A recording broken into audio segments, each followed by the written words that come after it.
Days after the Japanese conducted a surprise attack against U.S. forces in Pearl Harbor, President Franklin Roosevelt held an urgent meeting with Joint Chiefs of Staff to discuss American military response to their enemy in the Pacific. The President, visibly preoccupied about American morale after the treacherous Japanese carrier airstrike, told his senior officers that mainland Japan had to be bombed as soon as possible. This, he thought, would boost the country's morale, increase voluntary enlistments, and fortify war bonds. The result of his order was the Doolittle raid, under the command of renowned aviator and engineer James H. Doolittle, who later wrote in his autobiography, quote, "An attack on the Japanese homeland would cause confusion in the minds of the Japanese people, and sow doubt about the reliability of their leaders. Americans badly needed a morale boost." The operation took place on April 18, 1942, and it was a resounding success, thanks to the newly converted medium bomber, the B-25 Mitchell.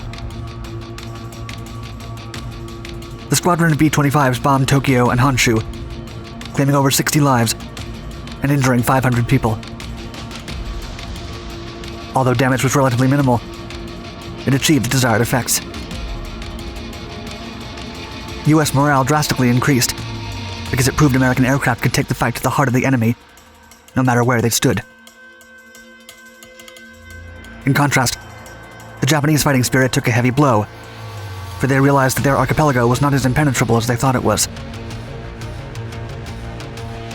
The mission and the B-25's Doolittle performance became so famous that it easily overshadowed the B-25's next combat role.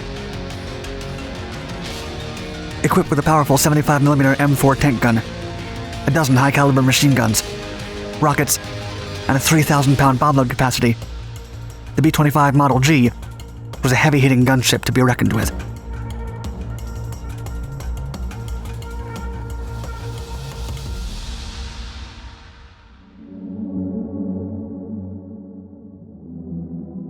Leading up to World War II, the Luftwaffe and the United States Air Corps both tried installing 75mm tank guns in aircraft, with an eye on pulverizing ground objects in close support of combat troops.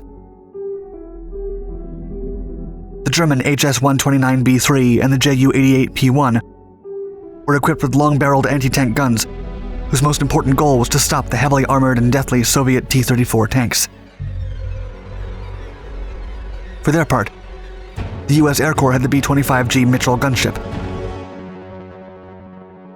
Created to sink Japanese ships and interrupt the Empire's supply line, the gunship would go through several armament modifications that made it the most powerful Pacific war bomber. From a medium and high-altitude bomber to a low-altitude aircraft capable of skip bombing and strafing, the B-25 steadily dominated the skies that once belonged to Japanese Zeros and Mitsubishis. By the time the war against the Axis reached an end, the B-25 gunship was the most heavily armed airplane in the U.S., with defensive armament of up to 14 50-caliber machine guns.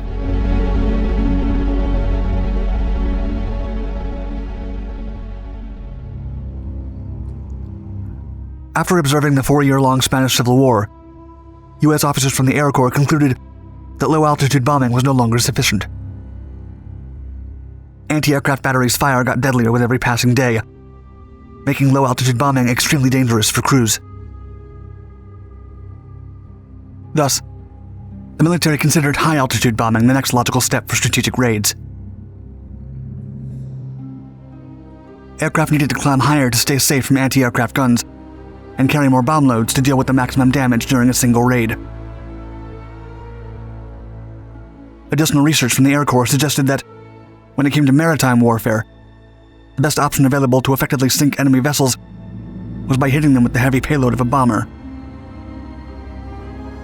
The reports concluded that, when compared to the damage done by the 16-inch shell of a ship cannon, a 2,000-pound bomb had, quote, greater potential destructive effect against battleships than any other known weapon. These reports, and the way combat developed in the Pacific Theater, shaped the future American B-25 Mitchell gunship. In March 1939, the Air Corps issued a specification for a medium bomber that could carry a payload of 2,400 pounds over 1,200 miles at approximately 300 miles per hour. North American Aviation used one of its previous failed designs, a twin-engine airplane dubbed XB-21, as the foundation for their new prototype design. They designated it NA-40. Unfortunately, 1 month later, the prototype crashed during testing and was destroyed.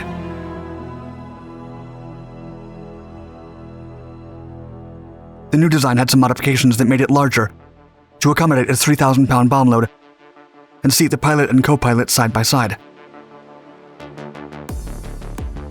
With the increased bomb load capacity and overall weight, this new prototype, dubbed NA-62, transitioned from a light to a medium bomber. And ironically, that was precisely what the Army was looking for in August 1939. Straight off the drawing board, the Army Air Corps ordered 184 NA-62s and put them into production under the name B-25 Mitchell. During production, North American Aviation incorporated various modifications to the airplane. The first one was flattening the outer wing panels to produce a slight angle outboard the engine nacelles to prevent stability problems. The result was the peculiar gull wing configuration that would make the B-25 easily recognizable. Other tweaks included the size increase of the tail fins, including various 30 caliber machine guns, additional armor, and self-sealing fuel tanks. When interviewed by author Stephen Wilkinson, veteran pilot Jim Harley said that the B-25 was, quote, rock stable, painfully easy on takeoff, and one of the most stable platforms in the landing configuration of any airplane I've ever flown, other than maybe the Mustang. Single-engine control speed was probably the biggest thing to be concerned about.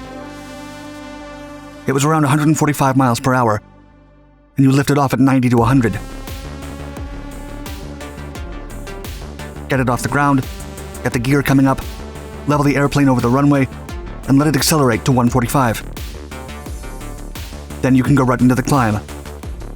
Takes 20-30 seconds. It accelerates really fast.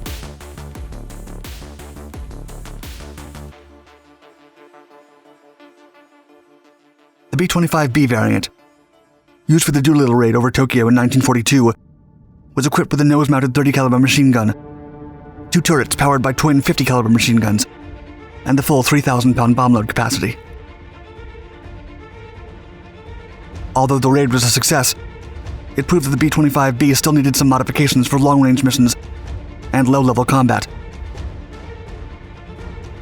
Some of the aircraft crashed or got stranded in China and Russia because they ran out of fuel.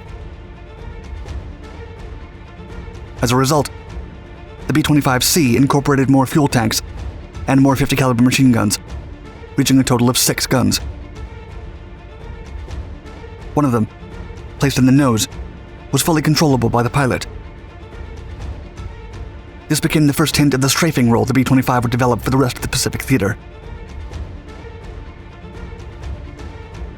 Additionally, engineers added external bomb racks under each wing to increase firepower. The bomb bay could now carry a 2,000-pound torpedo for taking down enemy vessels. The B-25C version was shipped to Great Britain, Russia, China, and Canada. The British RAF and the Canadian Air Force used B-25Cs to attack supply lines and oil depots, controlled by the Wehrmacht in East Flanders, and other secondary objectives scattered in the French-German border. The Dutch also received the same B-25C variant and participated in the East Indies campaigns, raining fire upon the Japanese advance through Asia's jungles.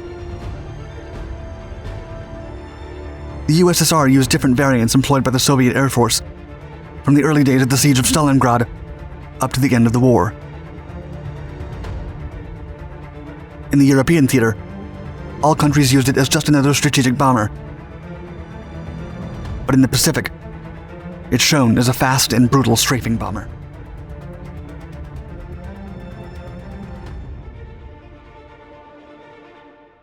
Although the B-25 was initially intended to be a medium bomber, delivering bomb loads more rapidly from moderate altitudes than the high-altitude heavyweight B-17s, it performed best in the Pacific as a low-level attack bomber and strafer. in October 1942, under a U.S. requirement for a ground attack and strafing platform, North American came up with the B-25G, the first American gunship. Author Brian J. Smith, in his work The Dynamics of B-25 Innovation, wrote that North American company made history when they, quote, mounted the largest forward-firing cannon ever used in a U.S. bomber. This was a 75mm M4 cannon, basically a tank gun with an 18-pound projectile. But that was not all. Months later, in 1943, the ultimate pack-a-punch aircraft entered production.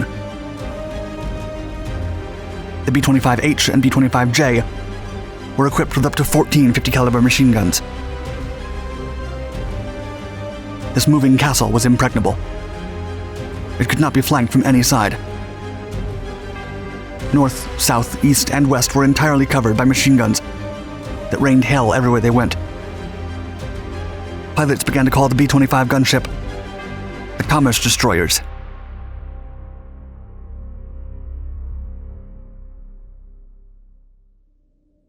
The manufacturer was undoubtedly interested in improving the airplane. However, General George Kenney of the Army Air Forces and Captain Paul Irvin Pappy Gunn had a significant influence in the modifications done to the bomber throughout the war. General Douglas MacArthur once said of Kenney, quote, of all the commanders of our major air forces engaged in World War II, none surpassed General Kenney in those three great essentials of successful combat leadership: aggressive vision, mastery over air strategy and tactics, and the ability to exact the maximum in fighting qualities from both men and equipment. Both Kenney and Captain Pappy Gunn insisted on customizing the B-25s with up to 18 MGs. They also pushed forward the role of skip bombing for the aircraft, which became crucial for the Pacific. Stephen Wilkinson best described the role, quote, often skip bombing meant literally throwing a bomb against a hull, and the B-25's speed made it particularly effective at this. Skip bombing had first been tried with B-17s, but they weren't fast enough to get the job done. Strafing Japanese airfields was the main objective of the B-25s in the Pacific. With more than a dozen MGs and a powerful tank cannon, the aircraft could deal heavy damage in one run when above an enemy airfield. Destroying Japanese airplanes on the ground proved so tremendously effective that, for a brief time, Allied forces tried doing the same thing in Europe, with experimental jet ammunition. This motivated German airplanes to wreak havoc on the ground. When the war ended, the B-25 served in the air forces of over 15 countries. The U.S. Navy, Marines, and the future USAF experimented with other configurations, but those never saw combat in great numbers as in World War II. The B-25 Mitchell gunship became the foundational rock of the legendary Lockheed AC-130 of the USAF that would first see action during the Vietnam War.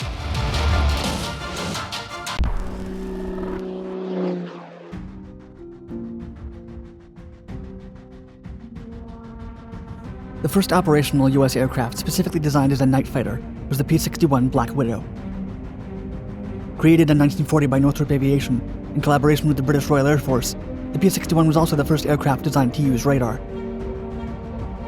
With its mysterious appearance and name, the Black Widow ruled the night in the waning months of World War II. It would even collect the last confirmed air-to-air kill on the last night of the war.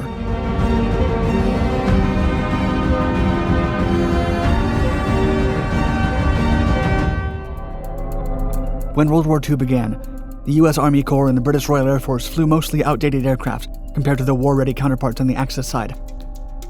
By the time the war came to an end, however, iconic and revolutionary advancements, such as those found in the jet-powered Gloster Meteor and the Bell P-59 Air Comet, were just beginning to push the Allies over the top in the race for technological air superiority. The way aircraft were utilized was also changing as the war neared an end. Night fighters would soon become their own category of aircraft. A night fighter, or all-weather interceptor, was a fighter concept adapted for use at night and low-visibility situations. The idea was born during the First World War. Still, it wasn't until after the catastrophic bombing raids over Europe, particularly the London Blitz in 1940, that military air forces really found a need for a plane catering specifically to these types of missions. The Northrop Aircraft Corporation, located in California, had only been in active operation since 1939, mainly as a subcontractor for larger aircraft manufacturers. It was definitely an unlikely candidate to develop the world's first night fighter. But more prominent corporations such as Lockheed, Grumman, and Douglas were already committed beyond their capacity, stocking America's existing aircraft fleet. Northrop's availability gave it a window of opportunity. The company won the contract to design from scratch an aircraft with the characteristics needed for a nighttime fighter jet. Specifically, a request for proposals called for a high ceiling to intercept the enemy at high speeds, extended loiter time to circle a defended zone slowly and undetected, and enough firepower to take down big bombers. The fighter would also need to be capable of incorporating the airborne intercept, the newest device in radar technology. In November 1940, the P-61 Black Widow project began. It was designed as a sleek aircraft with a mysterious look to it. One could clearly picture it lurking in the night, claiming its victims before they knew they were being hit. It was also a rather large aircraft for a fighter, at 50 feet long and with a wingspan of 66 feet. The P-61 was a twin-boom design with a crew consisting of a pilot, gunner, and a new member, a radar engineer. He would operate the compact airborne interceptor, specifically designed to fit inside an aircraft, leaving out the middleman who had previously relayed instructions from radar operated out of ground stations. The airborne intercept was encapsulated in the nose of the aircraft. This rotating 30-inch scanner receiver dish antenna would sweep the sky with a knife-like beam. When used, it reduced the ground echoes that plagued long-wave radars at low altitude. The shorter wavelength enhanced accuracy, guiding interceptors within just 100 yards of intruders in total darkness. This radical shift was the main reason the Black Widow could fly at night, as the device allowed pilots to navigate and locate airborne enemies in real time. Red-colored cockpit lighting was another innovation that further aided vision and night fighting. The Black Widow's lethal bite could rival any that the enemy had to offer. It carried 4 20mm Hispano M2 cannons positioned in the lower fuselage, and 4 50-caliber M2 Browning machine guns in the dorsal gun turret. The latter could be operated remotely, allowing either the gunner or radar operator to control the weapon. The pilot could also lock it in a forward-facing position. Although the turret was capable of impressive 360-degree rotation and 90-degree coverage above the aircraft, the unique system was said to often have difficulty achieving an accurate aim. The P-61 was powered by 2 Pratt & Whitney R2800 double wasp radial engines, each packing 2,000 horsepower. It was capable of a maximum speed of 366 miles per hour, which was relatively fast considering its immense size. The P-61 also had a tricycle landing gear, retractable flaps, and an internal fuel capacity of 646 gallons. Its estimated fighting weight was over 29,000 pounds. Another stealthy innovation was a new glossy black paint in the metal armor, instead of the usual olive green and gray paint. Night flight tests in Florida in October 1943 pitted both schemes against each other. The black color was not detected in 80% of flights through a gauntlet of anti-aircraft searchlights. Starting in February 1944, all Black Widows were painted deep black, allowing the P-61 to truly fit its name. It took Northrop engineers over a year and a half to fix developmental delays and revisions, all while the Army Air Forces were desperate to start training night pilots. They had no problem getting the crews of volunteers for the training. Redesigns during the pre-production phase cost Northrop 2 critical wartime years. Although its late rollout and obsolescence would ultimately be its demise, the Black Widow's delays turned it into a platform for innovation.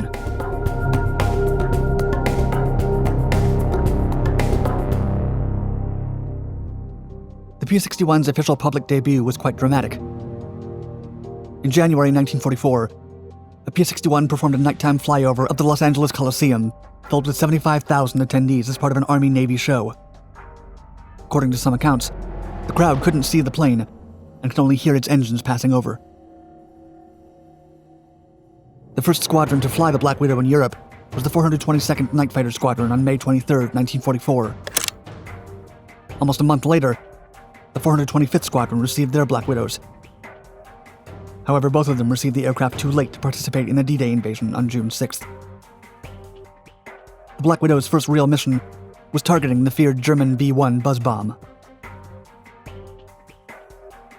In the Mediterranean, the 414th Squadron received its P-61 in December. They worked together with the 422nd Squadron in the Battle of the Bulge, the last major offensive campaign against Allies on the Western Front during World War II. During this battle, the P-61's obsolescence became apparent. Lieutenant Van Nieswinder was piloting his Daisy May Black Widow when an encounter with a twin-engined Messerschmitt 410 led to a pursuit across the top of the woods. Van Nieswinder attempted to attack and follow its enemy by chasing it at full throttle, but by the time the Black Widow caught up, the Me-410 pulled away at 400 miles per hour, making the P-61 seem painfully slow in comparison. The 422nd and 425th Squadrons also found themselves critically short of spare parts by the end of 1944. Being a smaller company, Northrop couldn't keep up with the demand, and the supply issue was never corrected.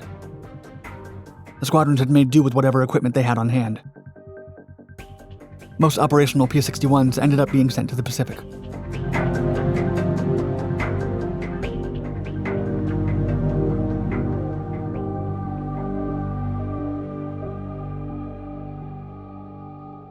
After Guadalcanal was secured in late 1942, the American stronghold urgently needed nighttime protection from Japanese nighttime raids launched out of bases in the surrounding areas. The Black Widows weren't ready yet, so the Americans temporarily adapted B-25s, P-40s, P-38s, and P-70s as night fighters. Finally, in May 1944, the Black Widows were ready to fly in the Pacific. The first to receive a P-61 was the 6th Night Fighter Squadron. They were the only night fighting squadron, until the 418th and 419th Squadrons also began working with Black Widows. On July 1st, 1944, the 421st Squadron was also activated, and operated from bases at Nadzab, New Guinea, and Wake Island. Actual fighting by the P-61 was sparse. In one of their first missions after the 421st received the Black Widow, Flight Lieutenant Owen Wolfe and Radio Officer Lieutenant Byron Alleyne were at Owie Island when they received an order to intercept an approaching enemy bomber. Bad weather hampered their radar, but Lieutenant Wolfe still managed to reach the unsuspecting bomber, a Japanese twin-engine. The Black Widow fired both of its nose machine guns and cannons. The enemy bomber burst into a ball of flames and went down into the ocean. The 418th Squadron, based on the island of Morotai, in the Halmaheras in the Dutch East Indies, operated the top-scoring Black Widow. Highlighting the P-61's light action in combat, the 418th conducted a mere 18 successful attacks. Its most triumphant mission came when 3 Kawasaki Ki-61s were destroyed in a single night. Despite its innovative design, the P-61 was only able to play a minor role during the last 6 months of World War II. The Axis powers were already too weak to put up much of a fight on the ground, let alone in the air.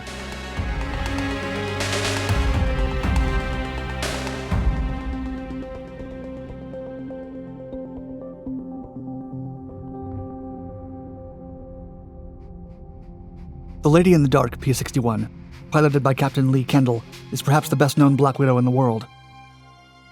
The fighter was photographed hundreds of times in the Pacific Theater. It was also the aircraft that presumably scored the final 2 aerial kills of World War II. The first kill happened on the last night of the war, and the second one almost an entire day after all battles had officially ended. Captain Kendall took down 2 Japanese Imperial Army aircraft on kamikaze missions by aggressively pursuing them and causing them to crash on their own. It's perhaps fitting that the P-61, late to the party, wouldn't even score a hit on 2 of its most notable missions.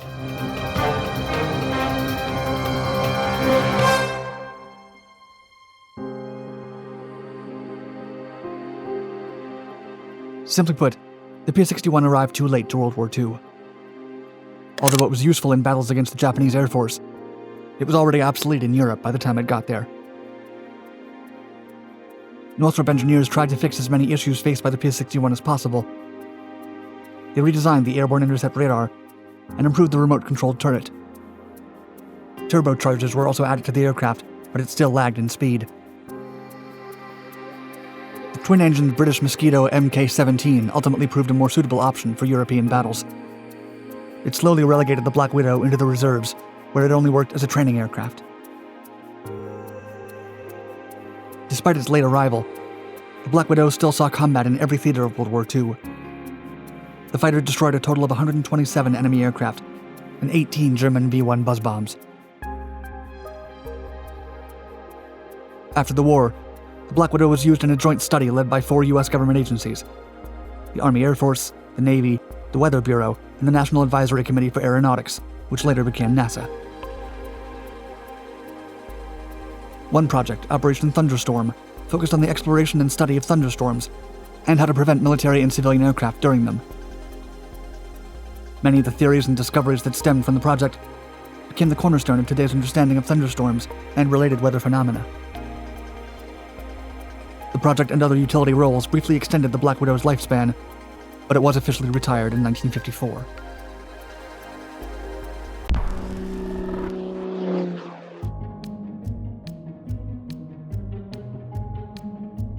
The Vought F4U-4 Corsair is one of the most iconic aircraft in history. It remained in production for 11 years, longer than any other American fighter. It was also the last piston-engine fighter in production for American forces. After entering combat in 1943, the F4U gave Allied pilots a winning advantage against their enemies. Renowned for its speed, ruggedness, and firepower, the Corsair excelled as both a fighter and an attack aircraft during the latter half of World War II, with an 11-to-1 kill ratio. But its most iconic feature is the peculiar sound it made when at high speed, which earned it the nickname Whistling Death.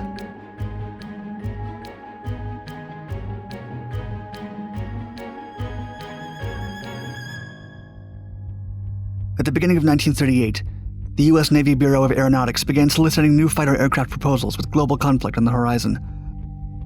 Both single-engine and twin-engine proposals were welcomed.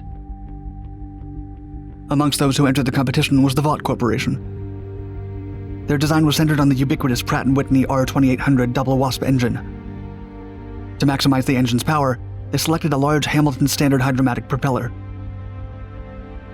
And while the engine certainly enhanced the aircraft's performance, it presented problems on other design elements. Since the propeller was exceptionally large, it was challenging to make the landing gear struts long enough to provide for ground clearance. To solve this problem, the designers switched to an inverted gull wing. To keep the fighter aircraft as aerodynamically clean as possible, Vought designers made sure there were no protrusions into the surrounding air to reduce additional drag. They also included their innovative bent wing design and an intercooler and air cooler in slots inside them. The pilot was seated in a large cockpit placed over the wing trailing edge. The engine cowling view was low, even more than in other single-seat fighters of the day. The side view was average, even though the cockpit canopy was heavily framed. The tailplanes and fins were rounded, and the control surfaces were covered in fabric.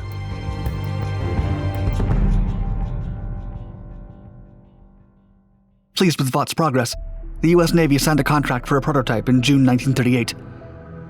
Additional production contracts were farmed out to Goodyear and Brewster, who, using the Vought's Corsair design, produced the FG and F3A versions. Vought's first prototype flew on May 29, 1940. In October of the same year, the XF4U-1 prototype averaged 405 miles per hour on a flight from Stratford to Hartford, Connecticut. It became the first U.S. fighter aircraft to break the 400 miles per hour barrier. The problem still persisted, despite the plane's overall satisfactory performance. It would never shake its reputation of being prone to stalling at low speeds. Even worse, inverted gull wings tended to stall on either only the left or right side, depending on circumstances, making it difficult to recover. To mitigate the plane's unusual stall characteristics, designers installed a small spoiler on the wing's leading edge and added a new stall warning. When World War II began in Europe, the Navy had no choice but to alter the requirements and ask the aircraft's armament to be enhanced. Vought complied by equipping the new prototypes with 6 50-caliber machine guns in the wings. This addition forced the removal of fuel tanks initially located in the wings, expanding the fuselage tank and moving the cockpit 35 inches aft. The cockpit's movement and the aircraft's long nose made it even more difficult to land, especially for inexperienced pilots. But most other problems were eliminated, and so the design was greenlit into production in mid-1942.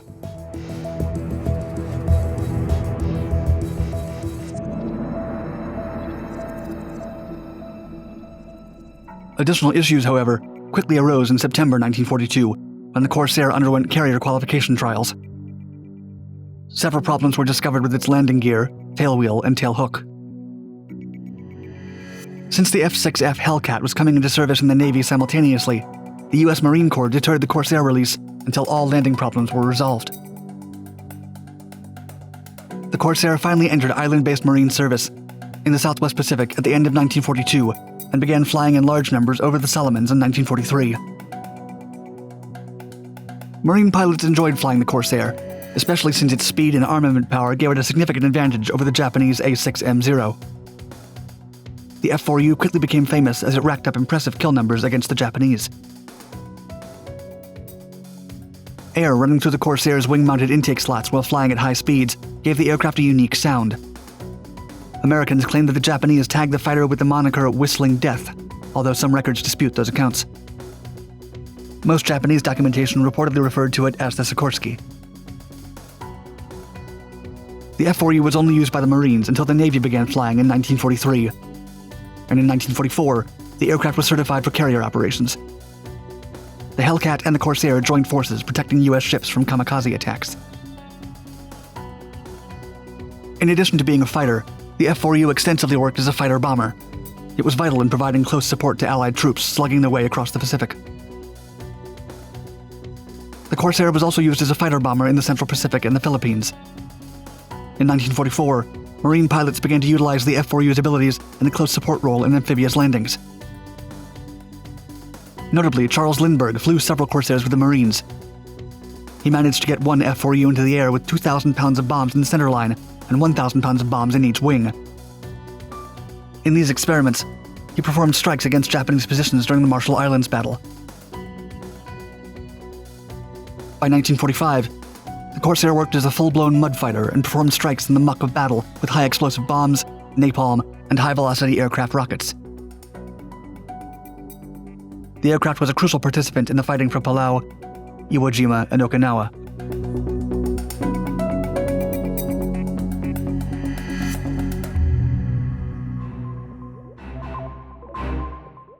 During one of the most iconic battles of the war, one American Corsair pilot famously survived ramming into a Japanese fighter.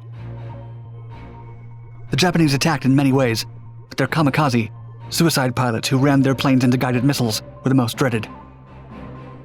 Consequently, the Allied forces had to strengthen their defenses with layers upon layers of fighter patrols, radar pickets, and anti-aircraft.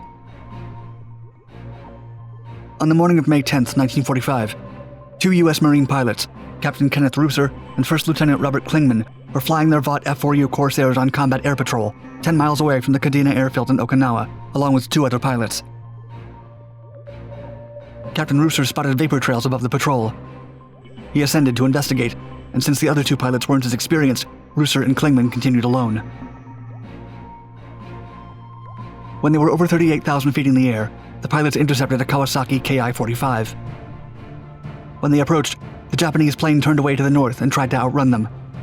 The Marine pilots kept up and fired off half their ammunition to lighten the aircraft. Their strategy worked. Rooser got into range and fired the other half of his ammo at the fleeing Ki-45. Firing numerous times, the Japanese plane's right wing got severely damaged, which made the right engine burst into flames.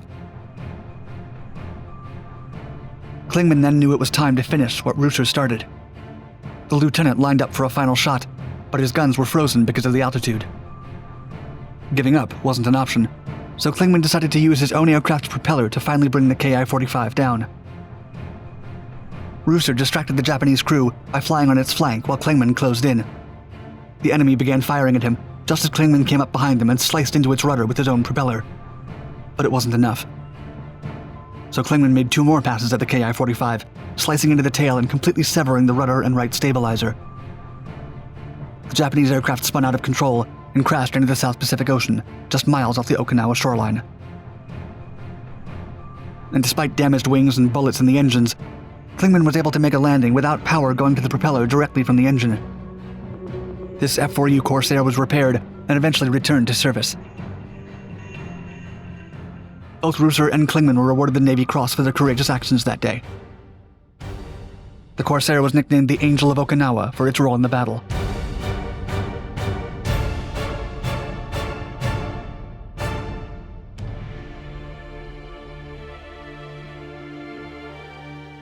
The data surrounding the Corsair's performance is staggering. By the end of World War II, the Corsairs were credited with taking down 2,140 Japanese aircraft, against only 189 losses, an impressive kill ratio of 11-1. During its service in the conflict, the F4Us flew 64,051 sorties, of which only 15% were from carriers. It also serviced other Allied air arms. The Corsair dropped over 15,500 tons of bombs during the war, approximately 70% of the total bombs dropped by US fighters. Regardless of the accuracy of its usage, its Whistling Death nickname is well-deserved. The Corsair's performance was superior to most of its contemporary aircraft. It was faster than the F-6F Hellcat, and only 13 miles per hour slower than the Republic P-47 Thunderbolt. The F4U, however, could reach its maximum speed while flying at only 20,000 feet, thanks to its mechanically supercharged engine. The P-47 could only reach top speed at 30,000 feet. All three aircraft were powered by the same Pratt & Whitney R2800 Double Wasp engine.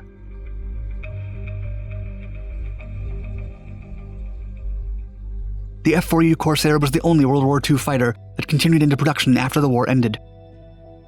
It remained in the Navy and Marine service well into the 1960s. From the first prototype in 1940 to its final delivery with the French in 1953, 12,751 F4U Corsairs were manufactured in 16 different models. Its almost 11-year production run is the longest of any U.S. piston-engined aircraft fighter. The Navy later alerted the Corsairs to use them in night fights in post-World War II combat. Lieutenant Guy Bordelon achieved the only ace status given to an F4U during the Korean War by shooting down 5 enemy planes. He was also the only ace of the conflict to make all his kills with a propeller airplane, giving him the last propeller ace in history. During the Korean War, Corsair mostly engaged Yak-9 fighters. After the Soviet-backed Chinese and North Koreans introduced the jet-powered MiG-15, the F4U was demoted to ground support only. Corsairs continued in service with numerous countries through the 1960s, such as when the French flew them in Indochina and Algeria. The Corsair last saw combat in 1969 during the Football War between El Salvador and Honduras. The conflict coincided with rioting during a FIFA World Cup qualifier between the two countries. A Vought F4U Corsair flown by Honduran Captain Fernando Soto shot down 1 P-51 Mustang and 2 Goodyear FG Corsairs. The U.S. Navy officially retired the aircraft after the Korean War.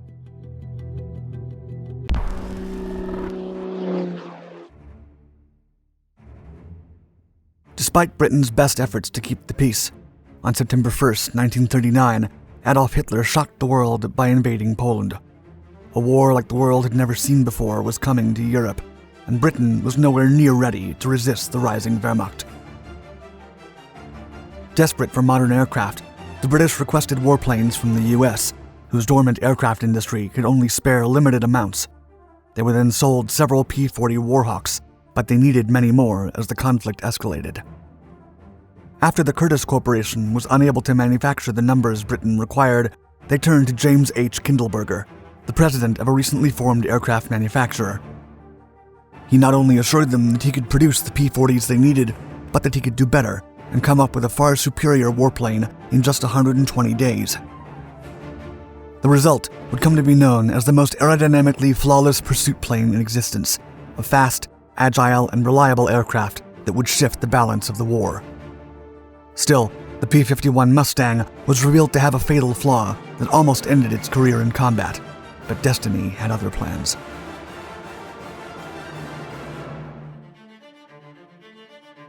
As World War II erupted, Britain realized that its Air Force didn't have the required assets to confront the recently modernized Luftwaffe. It then turned to an ally across the Atlantic for spare warplanes to bolster their Royal Air Force. The US was trying to keep its neutrality in the European conflict without completely forsaking its ally. Moreover, the US aviation industry was working under a peacetime demand, and it didn't have the massive number of spare aircraft that Britain needed. However, the US ultimately decided to sell several P-40 Warhawks to Britain, of which it had the most available units. The P-40s proved to be easily adapted to European war aviation standards, and Britain was more than satisfied with the acquisition. Still, The conflict was quickly growing out of control by 1940, and Britain required even more P-40s to meet the increasing demand. British officials reached Curtiss, the Warhawk's manufacturer, to strike a deal to develop several hundred additional units. Unfortunately, negotiations collapsed after Curtiss admitted not having the manufacturing capabilities to produce the required warplanes in the time window British representatives required. The British then turned to North American Aviation Corporation, a relatively new player in the aircraft development game, with only 5 years in the industry. The corporation had previously worked with the British government in the development of modern training planes, and they'd been a monumental success. Thus, Britain was confident the young company could help them with their production problem. North American Aviation agreed to manufacture the P-40 warplanes, and the supply resumed. However, North American Aviation was not satisfied with making a competitor's aircraft. That's when James H. Kindleberger, the company's president, approached the British authorities with a daring proposal. Ever the ambitious salesman, Kindleberger convinced the British that his company could develop a faster, higher-flying, more agile warplane, which would have a more extended range and cost a fraction of the P-40. He even ensured the British government that he could have a prototype ready in no more than 120 days. The British were swayed by Kindleberger's conviction and previous experience with the company, and finally accepted the audacious deal.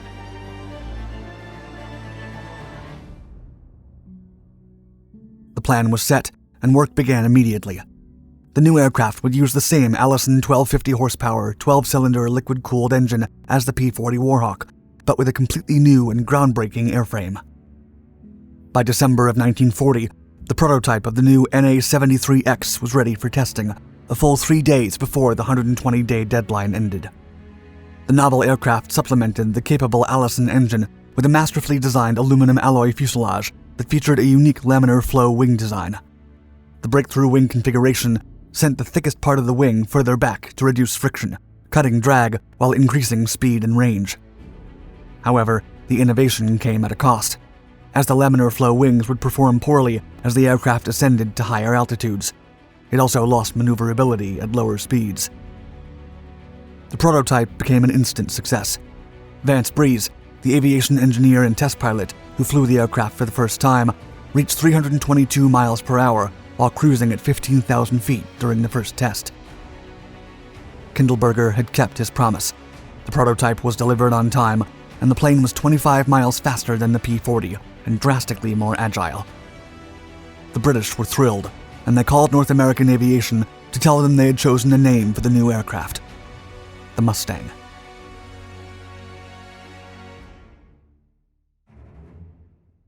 The U.S. Army Air Corps decided to keep 2 Mustangs for evaluation purposes, which would take the official designation of P-51. However, in contrast to their British counterparts, American authorities were not thrilled with the new aircraft's performance. The Americans identified that the warplane had formidable potential, but they concluded that the Allison engine detracted from what a next-generation fighter needed to be. Its high-altitude performance turned sluggish and unstable above 17,000 feet due to the lack of a supercharger. The U.S. Army Air Corps thus decided that the Mustang would not make a good fighter against its Luftwaffe counterparts and relegated it to other roles. On April 16, 1942, the U.S. ordered 500 Mustangs for dive bombing and renamed the aircraft A-36 Apache, or A-36 Invader. U.S. pilots disregard the name and continue to call it the Mustang. The Apaches and Invaders became the first U.S. Mustangs to serve in the war.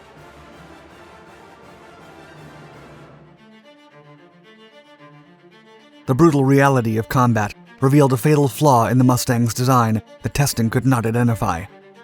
As the aircraft was employed for dive bombing, they became highly vulnerable as they broke their dive, lost speed, and became sitting ducks. For other aircraft, this might not be such a perilous situation, but the Mustang's cooling system had a crucial weakness. A single bullet to the radiator was enough to destroy the aircraft, and the moment the airplane broke its dive, it was left completely exposed to small arms fire. This shortcoming frustrated the U.S. Army Corps exceedingly. With few options left, the Mustang was demoted to particular low-altitude roles that didn't include dive bombing and served as airborne artillery, air support, and skip bomber aircraft. Despite its considerable flaws, the Allison Mustang was finally able to find its place. As U.S. troops entered Burma in 1943, they found themselves amid mountainous and cruel terrains with no roads or railroads to support them. Furthermore, with the floods and excessive mud brought by the wet season, not even aircraft could deliver the Americans much-needed support. With its forward air control direction and formidable firepower, only the Mustang was able to enter the treacherous Burma skies and clear enemy posts ahead of U.S. troop advances. Army brass evaluations aside, the Allison Mustangs were loved by pilots who considered them responsive, reliable, and easy to fly, as long as they avoided high altitude. It was then that someone finally suggested that the Mustang, with its remarkable features, should be given a better engine.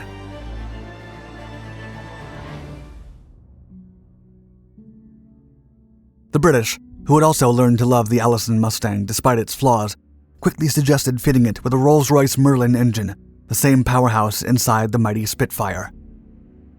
The idea took off, and after some negotiation, Packard, the American automotive engine manufacturer, agreed to modify such an engine to be mounted on the Mustangs. The result was a 1,300 horsepower engine, enhanced by a formidable supercharger. The Merlin was also a 12-cylinder engine, but it had a much stronger power-to-weight ratio, fuel efficiency, and the addition of a capable supercharger. Subsequently, North American aviation began the swift modifications to accommodate the new engine. These changes further improved the magnificent aircraft.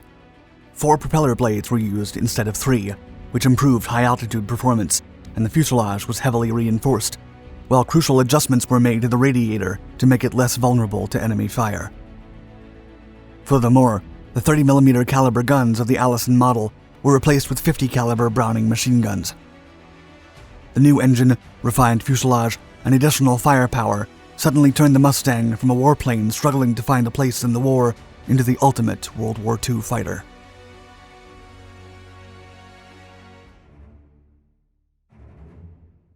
As the new model, designated P-51B, came out from development in November of 1942, it could fly 30 miles faster than its predecessor at a staggering 30,000-foot altitude, outperforming anything in the sky at the time.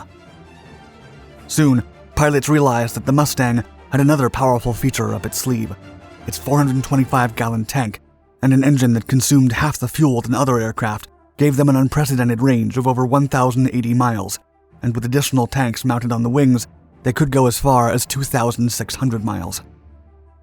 All of its impressive new features allowed the Mustang to escort the B-17 bombers across Europe, in long and dangerous journeys which had lost countless bombers before the Merlin Mustang could protect them. The U.S. Army Air Corps was so impressed, they immediately ordered 2,200 P-51B warplanes, and by 1943, the new Mustang began pouring into the battlefront in massive numbers. The aircraft changed the fate of the war. Not only did bombers stop being obliterated by the Luftwaffe thanks to the Mustang's dogfighting prowess and fantastic range, but after a bombing raid, the Mustangs were able to conduct ground attack tasks and destroy smaller German assets by themselves. With the help of the Merlin-powered Mustangs, Germany's fuel and aircraft industries took an overwhelming blow from which they could never recover. A lack of fuel and aircraft parts led the Luftwaffe to struggle to put warplanes in the sky, giving the Allies air superiority over Europe. The bomber pilots felt a new sense of safety and developed a deep appreciation for the Mustangs, calling them little friends as a sign of endearment. As 1943 was coming to an end, Mustang production skyrocketed, arriving at every front and flown by almost every Allied power.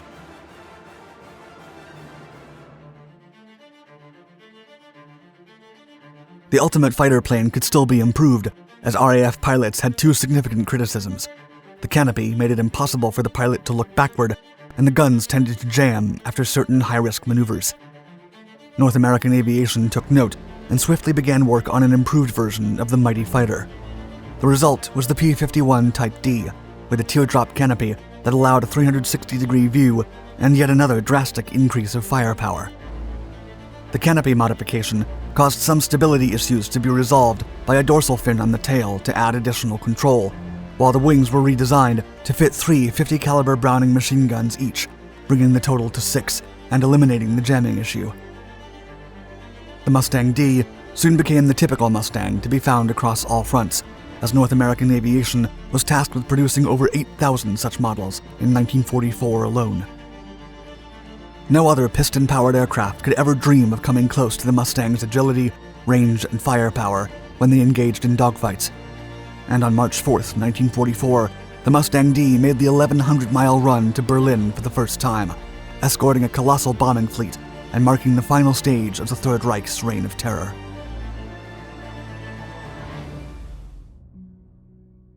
The Mustangs flew over 213,000 missions during the war, claiming 5,000 German warplanes and destroying 4,000 on the ground, half the total of all American units after their debut. In contrast, only 2,500 Mustangs were lost due to combat, malfunctions, or pilot error, making it one of the most successful warplanes of the war. As their empire crumbled around them, and no German warplane seemed capable of confronting the Mustangs, the Germans hoped their newly developed jet and rocket-powered fighters could finally gain air superiority. Even though the jets were 100 miles per hour faster than the Mustangs, the American warplanes could still outlast and outmaneuver the jets. Moreover, the depleted German industry could only produce a few units of such technologically advanced wonder weapons, which were not enough to cripple the now ubiquitous Mustangs flying over Berlin. The numerous Mustangs ambushed the jets in takeoff and landing, and used their numbers to bring them down during dogfights, with the depleted Luftwaffe not being able to stand against the might of America's most capable fighter. Even Hermann Göring is said to have claimed that, quote, "The day I saw Mustangs over Berlin, I knew the jig was up."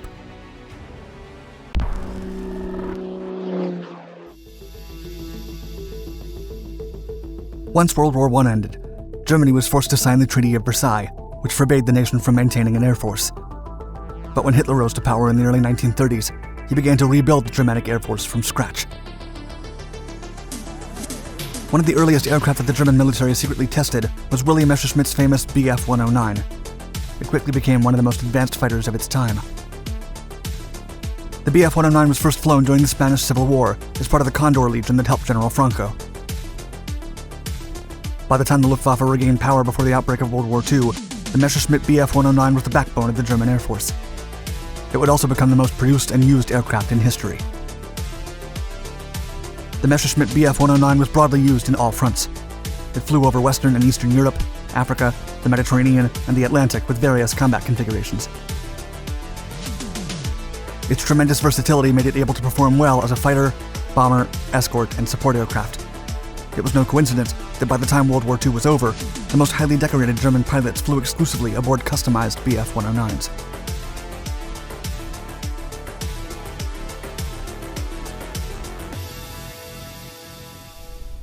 When World War I ended in 1918, the once powerful German Empire was forced to sign the, in their eyes, demeaning Treaty of Versailles.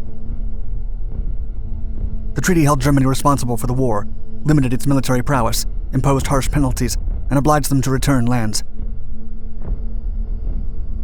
Germany's military was reduced to 100,000 men. The Air Force and the Navy were dismantled, and the country entered a Great Depression. Germany was in significant debt, and its people were starving. The resentment that followed gave way to the emergence of a political figure that promised to rebuild the country. His name was Adolf Hitler. In 1933, Hitler and the National Socialist Party rose to power and immediately embarked on a military rearmament program, abrogating from the Treaty of Versailles. The industry grew massively, and the economy exploded.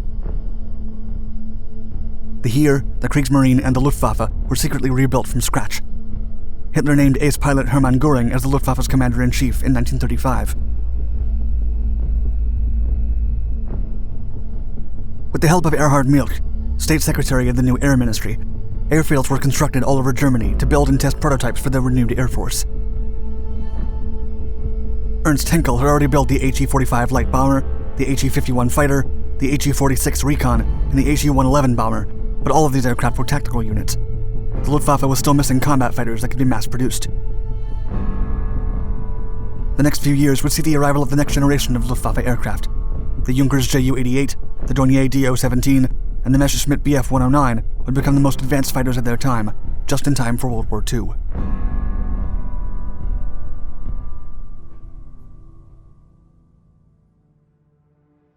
In 1933, the German Aviation Ministry's technical department published a series of research projects related to the future of air warfare.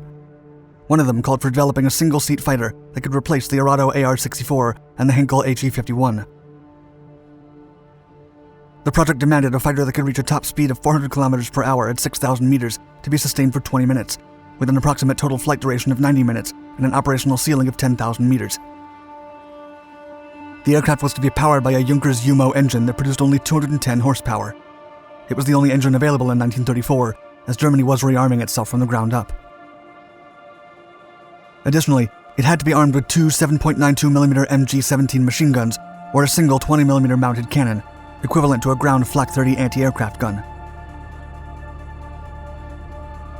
Wilhelm Emil Willy Messerschmitt, a World War I veteran working on gliders and aircraft since he was young, was rapidly becoming a leading figure in aeronautical circles within the Reich. In collaboration with Robert Lusser, Messerschmitt designed a small, angular, low-wing, four-seater monoplane with close landing gear that retracted into the wings. It was simply dubbed the Bf-109.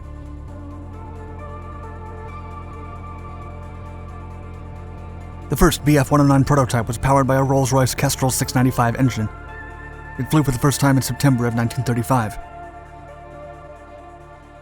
Messerschmitt later tested new prototypes with Umer 210A and Daimler-Benz V12 engines.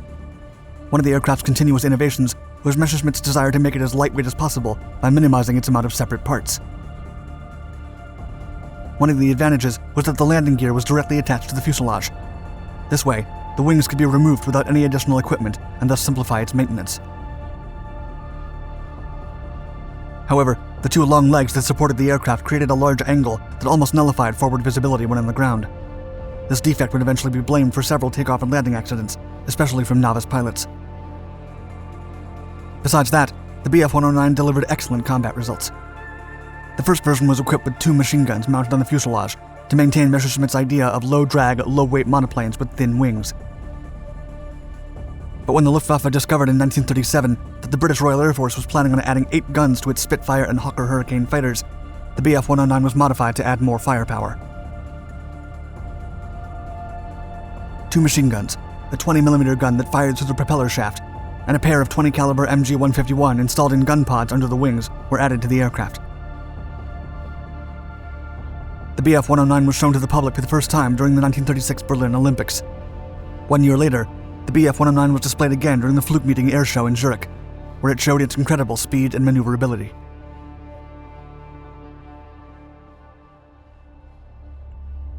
The Bf-109 was used for combat for the first time during the Spanish Civil War. More than 20 aircraft were delivered to the German Condor Legion in 1937, helping General Francisco Franco win the war. Soviet aircraft used by the Spanish Republicans proved to be no match against superior German machinery.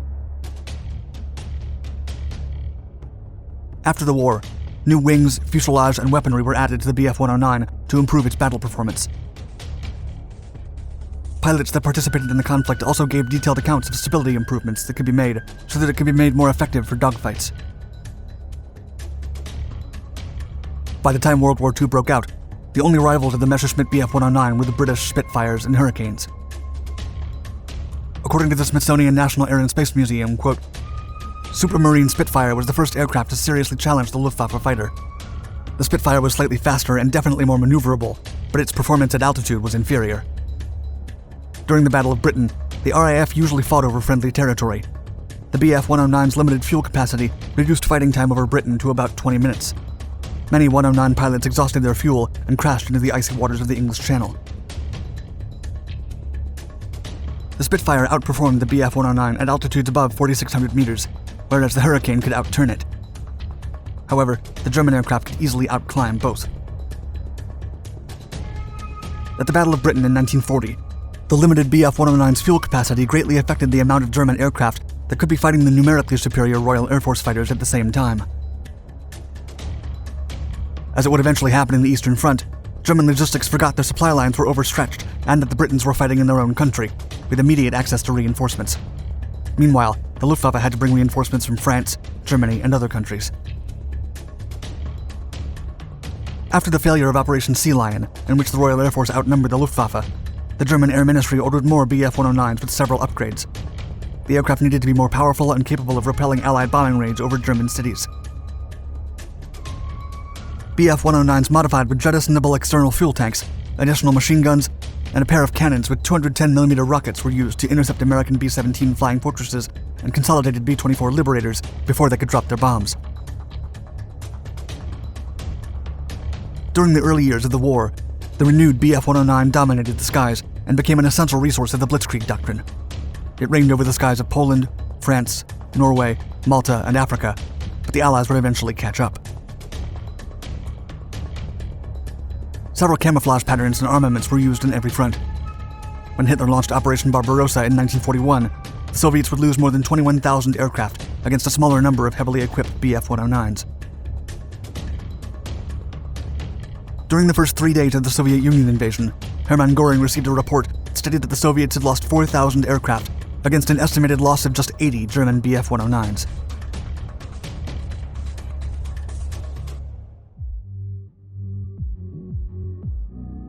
The Bf-109s were the most produced aircraft of their time. To accelerate aircraft production at the beginning of the war, Messerschmitt licensed SS-owned companies to manufacture parts for the Bf-109. The Flossenburg concentration camp, as well as Moulins-Saint-Michel and Gusen in Austria, were some of the facilities where prisoners of war and other captives were forced to work on aircraft manufacture.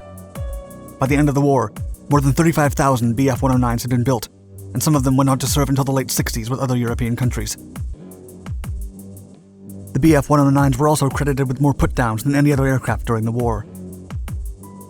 In their book Willy Messerschmitt, Pioneer of Aviation Design, authors Hans Ebert and Johann Kaiser point out that more than 100 Bf-109 pilots were credited with the destruction of at least 95 enemy aircraft. 13 of these airmen scored more than 200 registered kills, and only 2 surpassed them.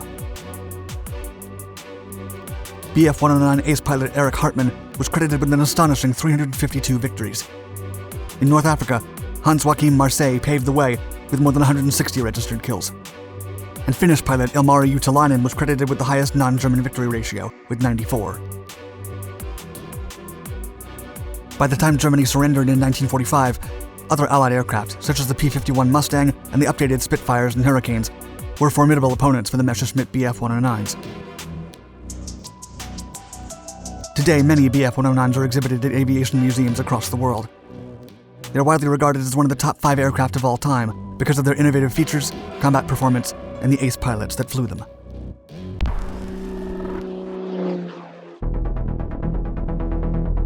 Like a true force of nature, a new American fighter peeled down from the Icelandic skies on August 14, 1942.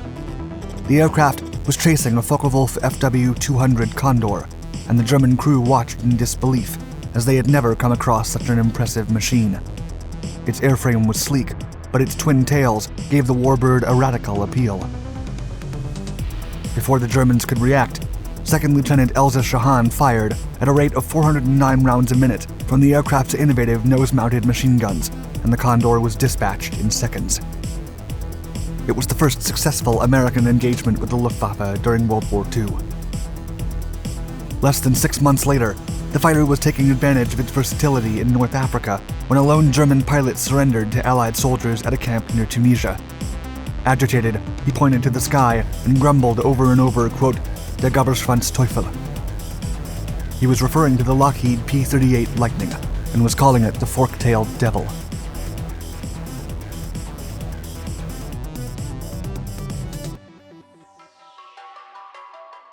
In early 1937, the United States Army Corps issued the Circular Proposal X-608. Authored by First Lieutenants Benjamin S. Kelsey and Gordon P. Saville, the requirements called for a heavily armed interceptor capable of high altitudes and a high rate of climb. At a minimum, it needed to carry 1,000 pounds of armament, and if it was to excel at dogfighting, its speed could not be less than 360 miles per hour at altitude. Moreover, it had to be able to climb to 20,000 feet in 6 minutes. Overall, the specifications were the toughest the United States Army Air Corps, or USAAC, had ever issued. In response, Lockheed Martin formed a secretive engineering team, and the infamous Skunk Works was set apart from the main factory. Under the leadership of Hall Hibbard and Clarence Kelly Johnson, the design team considered several twin-engine configurations. One such layout included the 2 engines housed in a central fuselage with push-pull propellers. However, no American engine available at the time produced sufficient power to meet the ambitious requirements. Thus, Hibbard and Kelly Johnson designed the entire aircraft around a pair of 1,000-horsepower liquid-cooled 12-cylinder Allison V1710 turbo-supercharged engines. The chosen planform was a rare one, especially compared to its contemporaries. Lockheed settled on a twin-boom assembly, which accommodated the engines mounted in the mid-wing. Both nacelles extended backward into tail booms, fitted with twin rudders and joined by a horizontal tail. In addition, counter-rotating propellers eliminated the effective engine torque, a balance made possible by the use of handed engines, meaning their crankshafts were turned in opposite directions. The assembly also considered the turbo superchargers, which were placed behind the engines, and at the center, a pod was fitted to contain the pilot in a bubble canopy. The armament assembly was unusual for an American aircraft, as it was clustered in the nose instead of the wings. Hence, skilled pilots could shoot farther than with typical configurations by not having their fire trajectories crisscrossed in a convergence zone. The aircraft's landing gear, with its tricycle layout, also gained much attention, and it was the first American fighter to use stainless steel extensively, as well as smooth, flush-riveted, butt-joined aluminum skin panels. By June of 1937, Lockheed had emerged as the contract winner with its Model 22, which then turned into the prototype XP-38.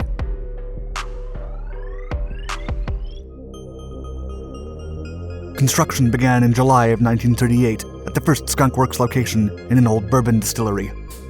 Although the contract was for $163,000, the costs would add up to $761,000. Of the three outstanding Army fighters of World War II, namely the P-47 Thunderbolt and the P-51 Mustang, the P-38 was the first to fly by over 2 years.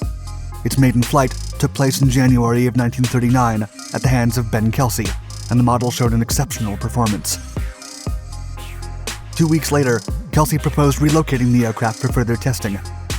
Consequently, the aircraft flew a speed dash across the country from California to New York on February 11th. During his final stop at Wright Field, General Henry Hap Arnold, commander of the USAAC, congratulated the pilot. But the commander advised Kelsey, quote, "Don't spare the horses." Making the most of the experience, the pilot pushed the fighter to 420 miles per hour. Indeed, the P-38 set a speed record, achieving the goal in a little over 7 hours, not counting 2 refueling stops. However, upon reaching his destination, Kelsey was ordered to land behind other aircraft at Mitchell Field, executing a slow landing pattern. The resulting carburetor icing caused the fighter to plummet short of the runway, and the prototype was wrecked. Still, Kelsey earned a promotion. Based on the record flight, the Air Corps ordered a batch of 13 early production YP-38s, sharply accelerating the program's initial phases. Despite falling behind schedule, the manufacturer of those first examples improved the aircraft, positioning Lockheed as a large government defense contractor. The first YP-38 flew in September of 1940, while the last did so in June the following year. Substantially redesigned from the hand-built prototype, the YPs were lighter and featured changes in engine fit. Moreover, the propeller rotation was reversed, and while spinning outward, the fighter's stability as a gunnery platform was enhanced. But even though the P-38 showed significant potential in its early days, the Army was more emphatic on producing the cheaper, albeit less capable P-39 and P-40. As a result, by the time the US joined the war in December of 1941, there were less than 100 available P-38 Lightnings. Little did anyone know that they would become one of the top fighters of the war. The Lightning first saw combat in North Africa as a tactical support aircraft for ground forces. While there, it was unwittingly forced to fight at low altitudes, rendering the otherwise powerful fighter vulnerable to the nimble German Me-109s and FW-190s. Furthermore, many pilots were actually intimidated by the sheer size and complexity of the P-38. In addition to the Army Air Force's ambivalence towards the model, the Lightning failed to exploit its superior range and high-altitude performance during its first encounters, even as it was the only fighter in Europe capable of escorting bombers deep into German territory. Still, the fighter would shine brighter in other places in the world. The Lightning's turbo-supercharged engines excelled in the Pacific theater, as they guaranteed decisive altitude advantage against the enemy. After that, a substantial amount of Lightnings were deployed in the area.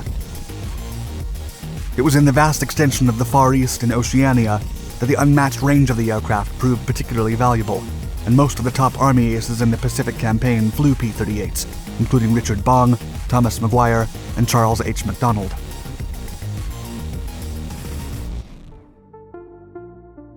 Beyond its routinary missions and deployments in the area, the P-38 played a vital role when the American forces resolved to take revenge for Pearl Harbor.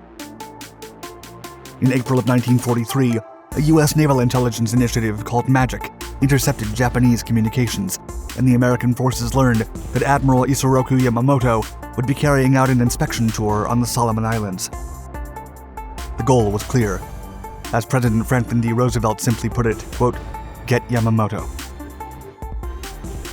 18 Lightnings of the 339th Fighter Squadron, 347th Fighter Group were chosen for Operation Vengeance, as only a specialized variant of the Lightning, the P-38G, with its drop tanks with extra fuel, could accomplish the 1,000-mile round trip. On the morning of April 18th, the fleet took off from Guadalcanal in complete radio silence and at merely 50 feet to avoid radar detection. 2 hours later, they spotted the Admiral's transport and escorts, and the fighters then jettisoned their extra fuel tanks and climbed into the engagement. While his teammates diverted the Zeros escorting Yamamoto's bomber, Lieutenant Rex T. Barber chased after the target until he had a clear shot. He then hit the right engine, fuselage, and tail assembly with his .50 caliber machine guns, and the bomber crashed into the jungle. The operation was the longest fighter intercept mission of the war and proved to be a turning point. With crushed Japanese morale, the operation arguably contributed to setting the stage for an Allied victory in the Pacific. The P-38's combat legacy is unmatched, and its long range and high ceiling made it a remarkable photo reconnaissance aircraft, ranking second only to the British Mosquito and accounting for 90% of the aerial film captured over Europe at the time. A handful of Lightnings were also fitted with a bombardier's position in the nose called Droop Snoot.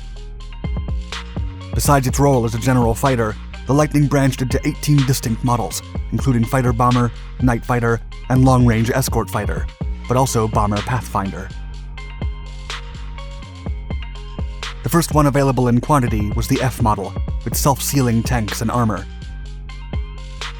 Much later into the war, the P-38 appeared, with a top speed of 414 miles per hour and a ceiling of 44,000 feet, featuring a .8-inch autocannon and 4 .5-inch machine guns.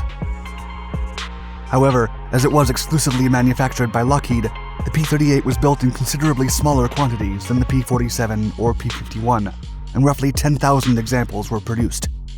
Together, the Lightnings flew more than 130,000 missions in all theaters of the war, and all their pilots combined shot down more Japanese aircraft than any other fighter. The P-38 was dropped from service after the war ended, but it remains fondly remembered by those who flew it. As now Colonel Ben Kelsey described it, quote, "That comfortable old cluck would fly like hell, fight like a wasp upstairs, and land like a butterfly."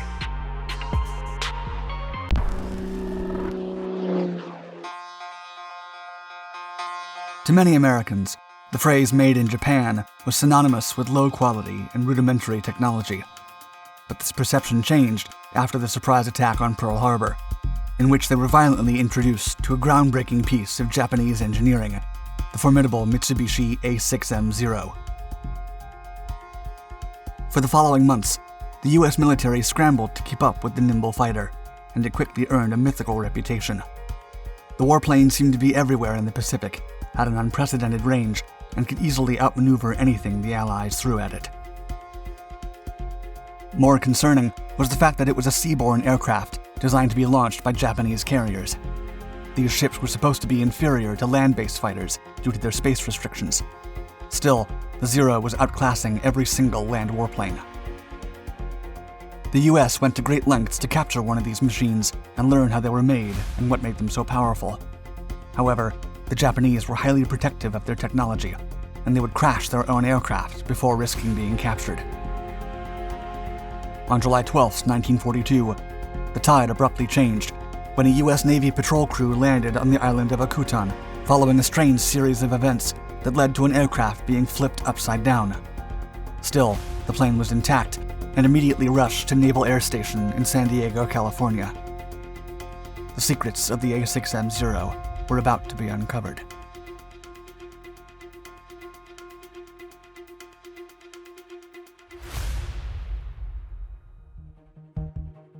U.S. intelligence had been informed of the existence of a new Japanese fighter back in the summer of 1940, as the Zero obliterated the ancient Chinese biplanes trying to defend their homeland.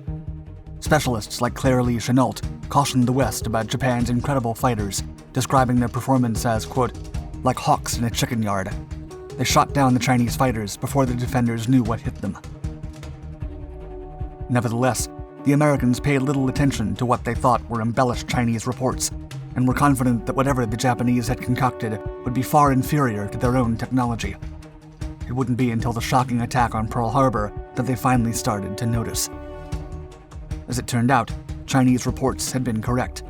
The Mitsubishi A6M-0 was a formidable machine, extremely fast and nimble, and with an incredible climb rate.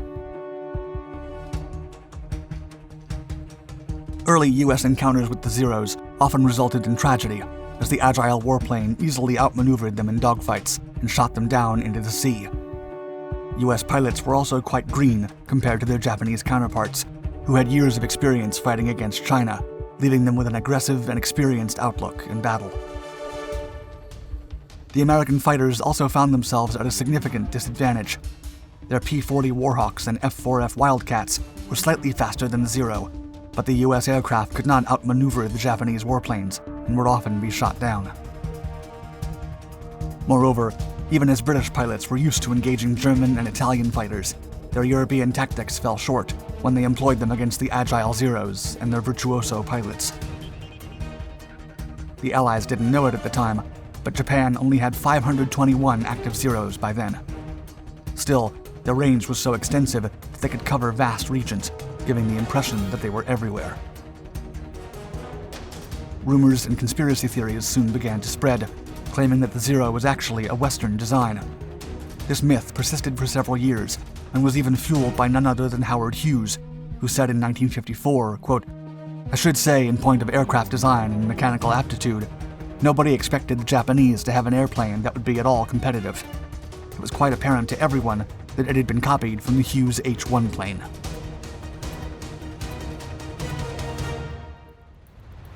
During the early stages of the war, the Zeros achieved an incredible 12-to-1 air-to-air kill ratio against Allied aircraft. This figure surpassed even the Japanese pre-war estimates of a 5-to-1 kill ratio advantage. Soon, the Allies were forced to avoid dogfights with the Japanese warplanes and instead use boom and zoom tactics, diving into the Zeros from the clouds, shooting them, and then diving away. The tactic finally evened the odds against the Japanese powerhouse, as the light Zero was incapable of keeping up with British and American fighter planes during a dive. Nevertheless, the maneuver was not easy to implement on a wide scale. For one, the Allied pilots were trained to dogfight, and changing their now instinctive behavior took time and additional training. Moreover, some American commanders considered the diving engagement cowardly and pressed their pilots to continue to dogfight, leading to severe losses. Still, as impressive as the Zero's performance was, its reign over the Pacific skies was not meant to last. The aircraft seemed almost perfect to the Allied strategists, but in reality, it had several significant flaws that could prove their end if discovered. Japan was hoping for a brutal but swift war, where they would force the US to sue for peace, while continuing conquering Asia unopposed. But as the war dragged on, a complex race began. The Americans needed to capture an intact Zero to learn its weaknesses, while the Japanese needed to protect their precious warplane and end the war as soon as possible. The Japanese pilots were instructed to crash or destroy their Zeros before risking the Allies capturing the technology, even at the expense of their own lives. During the attack on Pearl Harbor, the Zero, piloted by Shigenori Nishikaichi, was hit by a P-36 while in the operation's second wave. Nishikaichi quickly realized the severity of the situation, as his damaged Zero would not be able to make it back to the aircraft carrier. The pilot then rerouted for Niihau Island, the agreed location to land in case of an emergency. However, The Japanese intelligence assumed the small island was uninhabited, and they would soon find out that was far from the truth. As Nishikaichi performed a forced landing, he hit a metal fence and crashed, slamming his face against the instrument panel. Howard Kaleohano, a local resident, found the unresponsive pilot and took his pistol and documents before he could wake up. The island dwellers had no idea about the attack on Pearl Harbor, and Kaleohano took the pilot to his home, but when communications proved futile, he called for 3 Japanese immigrant friends to translate. The pilot then informed them of everything that occurred in Pearl Harbor and the incoming war, but they didn't tell Kaleohano and his wife. Things remained calm for a while, but the next day, the island inhabitants learned of the Pearl Harbor attack on the radio, and all hell broke loose. As Kaleohano realized what was happening, he told Nishikaichi that he would keep his documents and turn them to the US authorities. Meanwhile, the islanders posted guards to keep a watch on the Zero pilot, but the Japanese immigrants did everything they could to help the pilot, even attempting to bribe Kaleohano so he would return the documents. These included the Pearl Harbor attack plans, Japanese transmission codes, and the pilot's personal papers. Nishikaichi knew that he could not let the Americans seize his documents or his plane under any circumstances. The Japanese nationals then helped him escape while playing music on a phonograph, took the guard's weapon, and rushed to Kaleohano's house to get the documents back. The Japanese fired on Kaleohano on sight, but the Hawaiian managed to escape. At that moment, the whole village started to panic, with most residents running to the inner island's caves for protection. After the encounter, the pilot and his Japanese allies tried to contact the Japanese military using the Zero's radio. When they failed, they instantly set the warplane on fire to ensure the Americans never discovered its secrets. They then went back to look for the documents and took another local married couple as hostages, threatening the husband to bring Kaleohano and the documents. As the man deceived the Japanese loyalists and returned to save his wife, a brutal fight ensued. The local husband was severely injured by gunfire, but his wife managed to take the Japanese pilot down, and the remaining enemy decided to take his own life. The documents were then turned in to the American authorities, but the plane had been destroyed, and its remains were of little use to the US military. Regardless, the brutal incident in Niihau Island led the Americans to believe every Japanese immigrant was a possible agent, and the incident would be used to justify the Japanese internment camps in the mainland USA.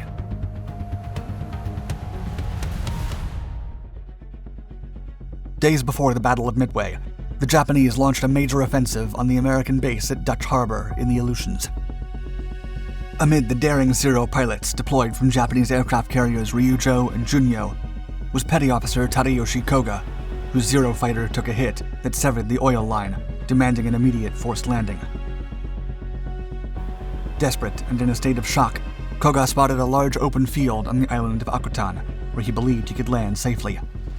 He then lowered his landing gear and prepared for an emergency touchdown, not realizing the grass was actually hiding a swamp. As the Zero's wheels struck the water, the uncontrollable aircraft flipped over on its back. The cockpit slammed against the water, and Koga could not free himself before the murky water overwhelmed him. Still, as the pilot went down, his Zero remained mostly intact. The following month, the crew of a Catalina from Patrol Squadron 41 spotted an overturned fighter while returning from a sortie and announced it. Then, on July 12, 1942, a U.S. Navy patrol crew landed near the crash site and examined the warplane. To their amazement, it was a Mitsubishi Zero in very decent conditions. The warplane was successfully salvaged and sent to Naval Air Station in San Diego, California, where it was quickly repaired to flying condition and painted in a U.S. Navy color scheme. While there, the aircraft was methodically tested, its performance probed under various conditions, and it was taken apart to study it thoroughly. Fortunately for the Americans, the examination revealed a series of serious flaws that would bring the Zero's reign over the Pacific to an anticipated end. Early tests revealed that the Zero was an engineering marvel. It also demonstrated that the design was unique to Japan and had not been acquired from any specific Western power. the Americans quickly learned that the design prioritized range, agility, and maneuverability over everything else, and began understanding the intricate details of Jiro Horikoshi's incredible creation. Captain Eric Brown, the chief naval test pilot of the Royal Navy, would describe the overall opinion of the Allied High Command when he said, quote, "I don't think I've ever flown a fighter that could match the rate of turn of the Zero. The Zero had ruled the roost totally, and was the finest fighter in the world until mid-1943. The aircraft could reach speeds of up to 500 kilometers per hour and climb to altitudes of over 10,000 kilometers, while carrying an impressive armament of 2 77mm machine guns and 2 20mm cannons.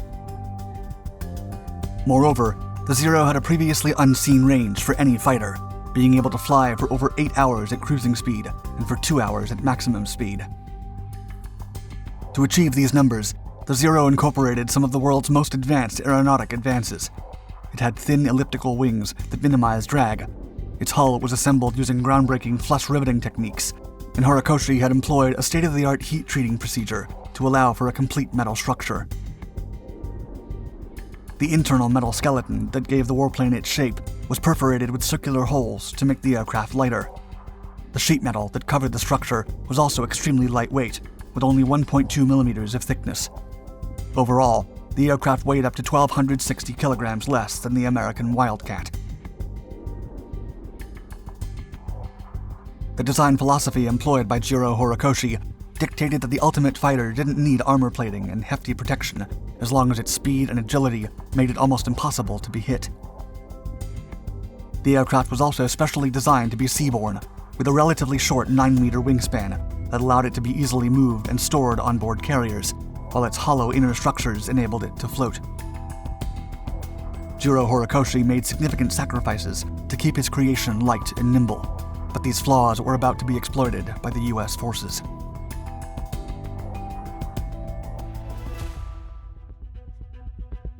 American pilots had noticed that despite the incredible challenge of actually hitting a Zero, once they struck, it would quickly burst into flames or explode. The engineers now knew why, as the Zero didn't have any additional armor in the engine, fuel tank, or cockpit, and a single hit could destroy the aircraft. Additionally, the sheet metal covering the warplane was so ludicrously thin that even getting into the plane could puncture the hull and severely damage the aircraft's structure. To solve this, Horikoshi included button-activated emerging footholds and handles to help pilots get into the aircraft without damaging it. Moreover, the Americans discovered a significant flaw in the Zero's performance. It was fast and agile, but couldn't showcase both advantages simultaneously. As the Zero reached maximum speeds, the control surfaces that allowed it to turn became stiff and unresponsive, significantly diminishing its agility. In his quest to keep the Zero as light as possible, Horikoshi had relinquished adding hydraulics to the control surfaces, meaning that the faster the aircraft flew, the less responsive it became. The engine also suffered from a float carburetor, severely impacting its otherwise remarkable Nakajima Sake 1130 horsepower engine. Like the Merlin engine used in British planes like the Spitfire and the Hurricane, the Zero engine's float valve tended to open during zero-G maneuvers, flooding the engine and shutting down during operation. As the Allies took notice of the Zero's sluggish performance and high speeds, its incredible fragility, and its inability to maintain stability during zero-G maneuvers, they were ready to turn the tides on the apparently invincible Japanese fighter.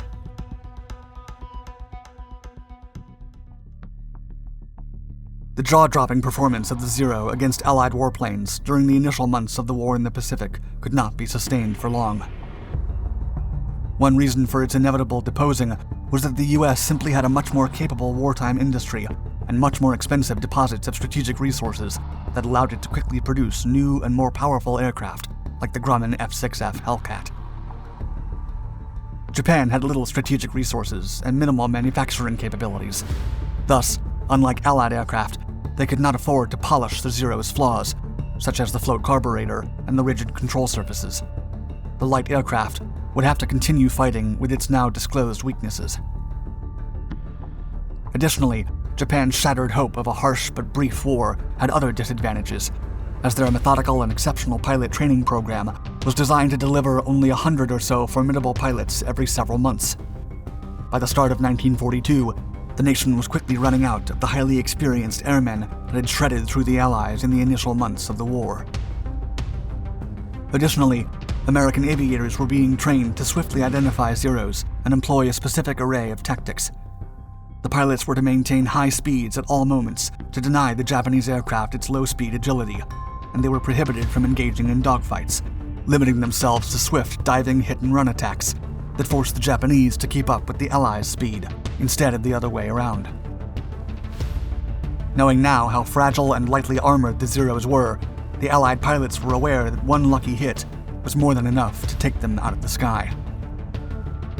Soon, Allied airmen would easily obliterate the Japanese Zeros in large numbers, and even the Wildcats were regularly shooting down A-6Ms. By early 1944, the Zero's performance was so unexceptional and the Japanese territorial losses so significant that the once engineering marvel was deployed to serve as a kamikaze aircraft. It is often said that the Japanese soldiers were so fervently brainwashed to serve their emperor that they blindly gave their lives for him. Still, some recent analyses have pointed out a more pragmatic explanation. With no time to train new capable pilots for its air force, and knowing that the majority of recruits would most likely perish in the hands of the more experienced Allies, the Japanese concluded that their demise would be most valuable if they could destroy large US ships with their sacrifice, instead of dealing minor damage while trying to survive. On October 19, 1944, as Japanese forces faced an overwhelming Allied attack on the Philippine Islands, Vice Admiral Takajiro Onishi decided to use his fleet of Zeros as suicide aircraft. He addressed his men by saying, quote, "I don't think there would be any other certain way to carry out the operation to hold the Philippines than to put a 250-kilogram bomb on a Zero and let it crash into a US carrier in order to disable her for a week." From there, the once mythical Zeros would continue to be used as kamikaze aircraft until the war's end, alongside other old Japanese warplanes that could no longer hold their own against the Allied fighters. Despite the desperate measures, the kamikaze attacks were statistically insignificant, with most attempts missing their mark or being brought down by the Allies' anti-aircraft fire. Nevertheless, on May 11, 1945, months after the US burned Tokyo, 2 Japanese pilots slammed their kamikaze Zeros into the deck of USS Bunker Hill, taking the lives of almost 400 American servicemen and putting the carrier out of service. Ultimately, the formidable Mitsubishi Zero would share the fate of Japan in World War II, first emerging as a rising sun, to eventually be extinguished by the unrelenting might of the Allied powers.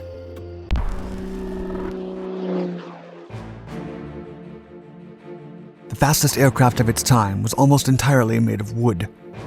It was known as the Wooden Wonder, the Timber Terror, or the Loping Lumberyard, and they all referred to the same legendary aircraft, the de Havilland Mosquito.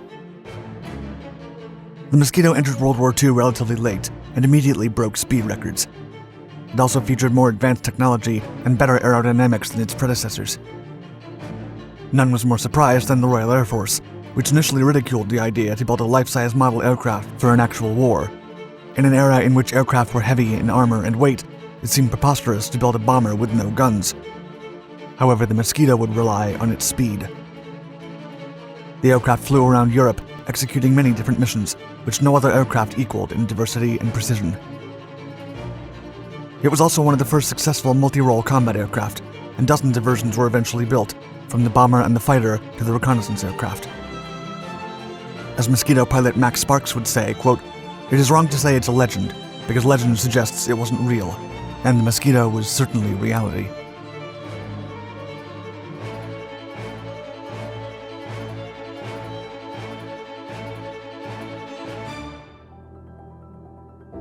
Often the best aircraft are the fastest ones, and often it's the most radical ideas that break speed records.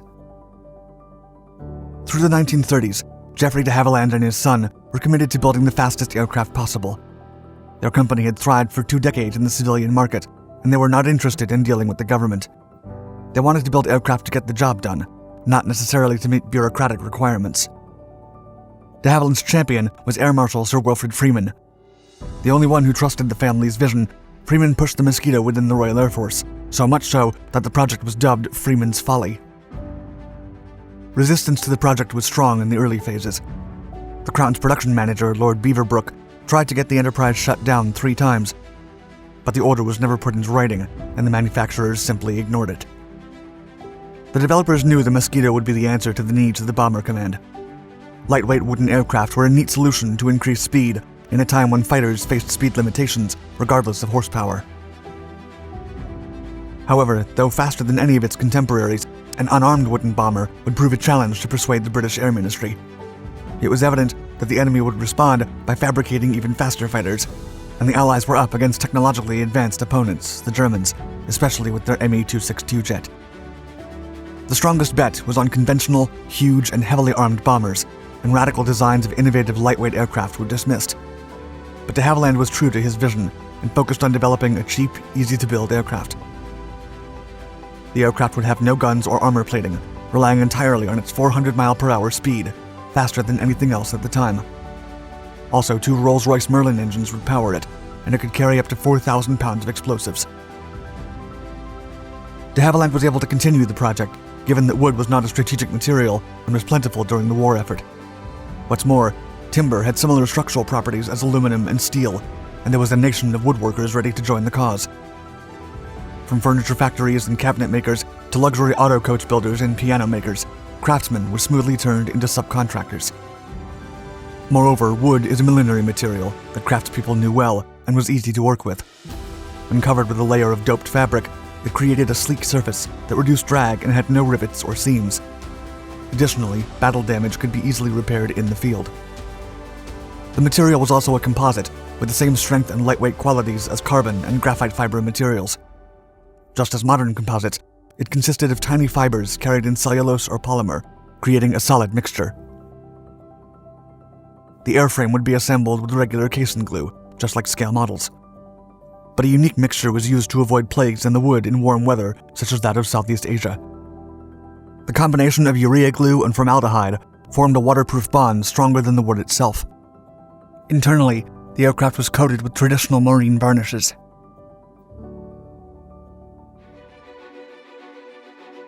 In September of 1939, just as the war broke out in Europe, de Havilland was finally given permission to build the first prototype.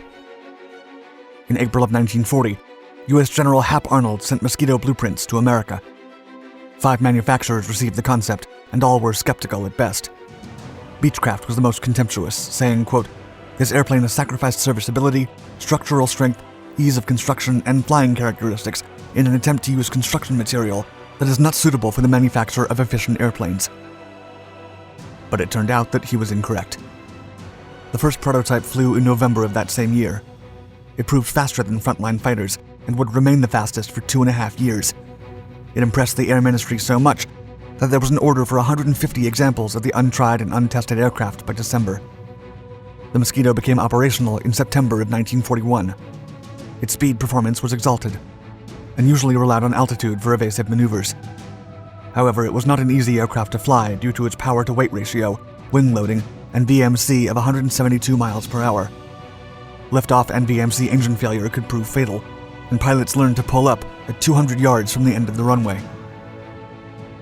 Pilot Bill Sweetman stated that the Mosquito was, quote, "a slightly nervous thoroughbred which could perform impressive feats in the hands of the courageous and competent, but would occasionally deal out a kick or a bite."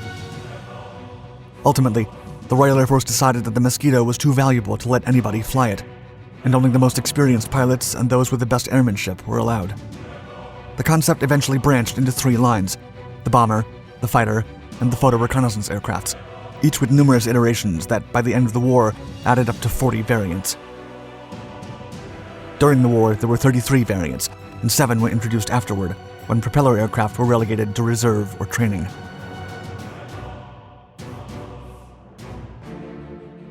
The 2-crew unarmed bomber performed a vast range of missions in every theater of the war.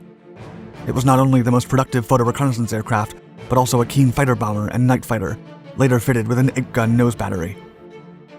It performed as a high-speed courier, a weather reconnaissance aircraft, a pathfinder, a target marker for heavy bombers, a multi-engine trainer, and a high-speed target tug.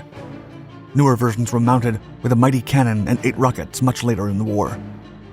The Mosquito was also the most effective extreme low-altitude intruder of the war. Moreover, it was employed as a decoy against the Luftwaffe in deceiving strategies. While many aircraft executed these missions, no other could fulfill them all. The aircraft had thousands of routine bombing missions, especially low-altitude ones. These so-called nuisance raids were hit-and-run tactics, which the British media exploited to the maximum and closely filmed. The German capital was a frequent target for the Mosquito, and the missions were called the Berlin Express. At one point, the Mosquitoes bombed the country's capital 220 nights in a row. The Wooden Wonder had enough range to reach the city, and the Heft to carry 4,000 tons of explosives at 35,000 feet. A famous raid took place in January 1943 during the celebration of the Nazi Party's 10th anniversary. 3 Mosquitoes arrived on time to interrupt the radio transmission at 11 a.m. before Hermann Göring could give his speech, creating chaos in the background. The Nazis were then forced to reschedule the broadcast to that afternoon, only to be disturbed once again, cutting off Goebbels' speech. But Hermann Göring admired the British wooden aircraft. Quote, "It makes me furious when I see the Mosquito. I turn green and yellow with envy. The British, who can afford aluminum better than we can, knock together a beautiful wooden aircraft that every piano factory over there is building. They have the geniuses, and we have the nincompoops." Furthermore, the Mosquito was a skilled machine employed in espionage maneuvers. Due to its low-altitude capabilities, it roamed the German skies, picking up messages from agents behind enemy lines who employed a precursor to the cell phone.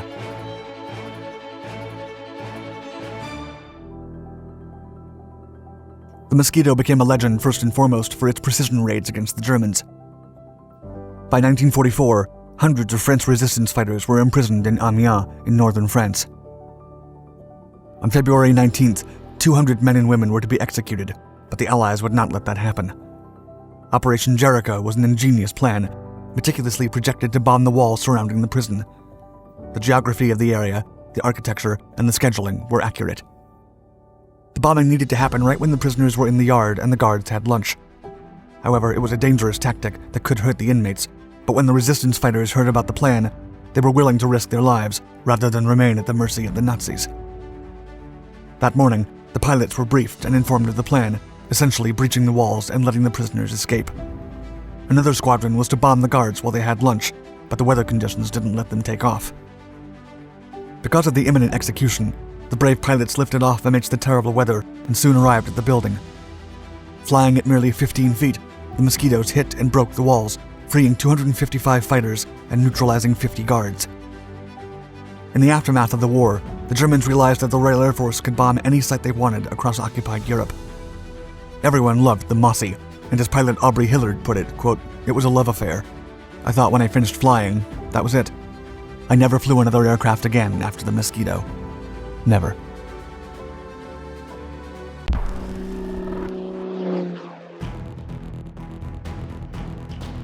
It was the summer of 1941, and the Royal Air Force was shocked to its core before the troublesome reports of a new devastating German fighter aircraft shredded through its squadrons.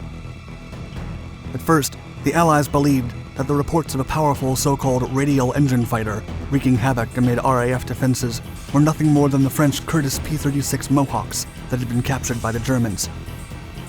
However, when they learned that even the mighty Spitfire Mark V was being utterly outclassed by the novel German fighter, they knew they were facing an unprecedented feat of German engineering. The Focke-Wulf 190 was the fastest, most agile, and most versatile aircraft in the world as it entered the Western Front, and its debut would bring the RAF to its knees and briefly shatter British air superiority over the English Channel. The clock was now ticking as the West desperately raced to develop something that could counter the might of the German butcher bird.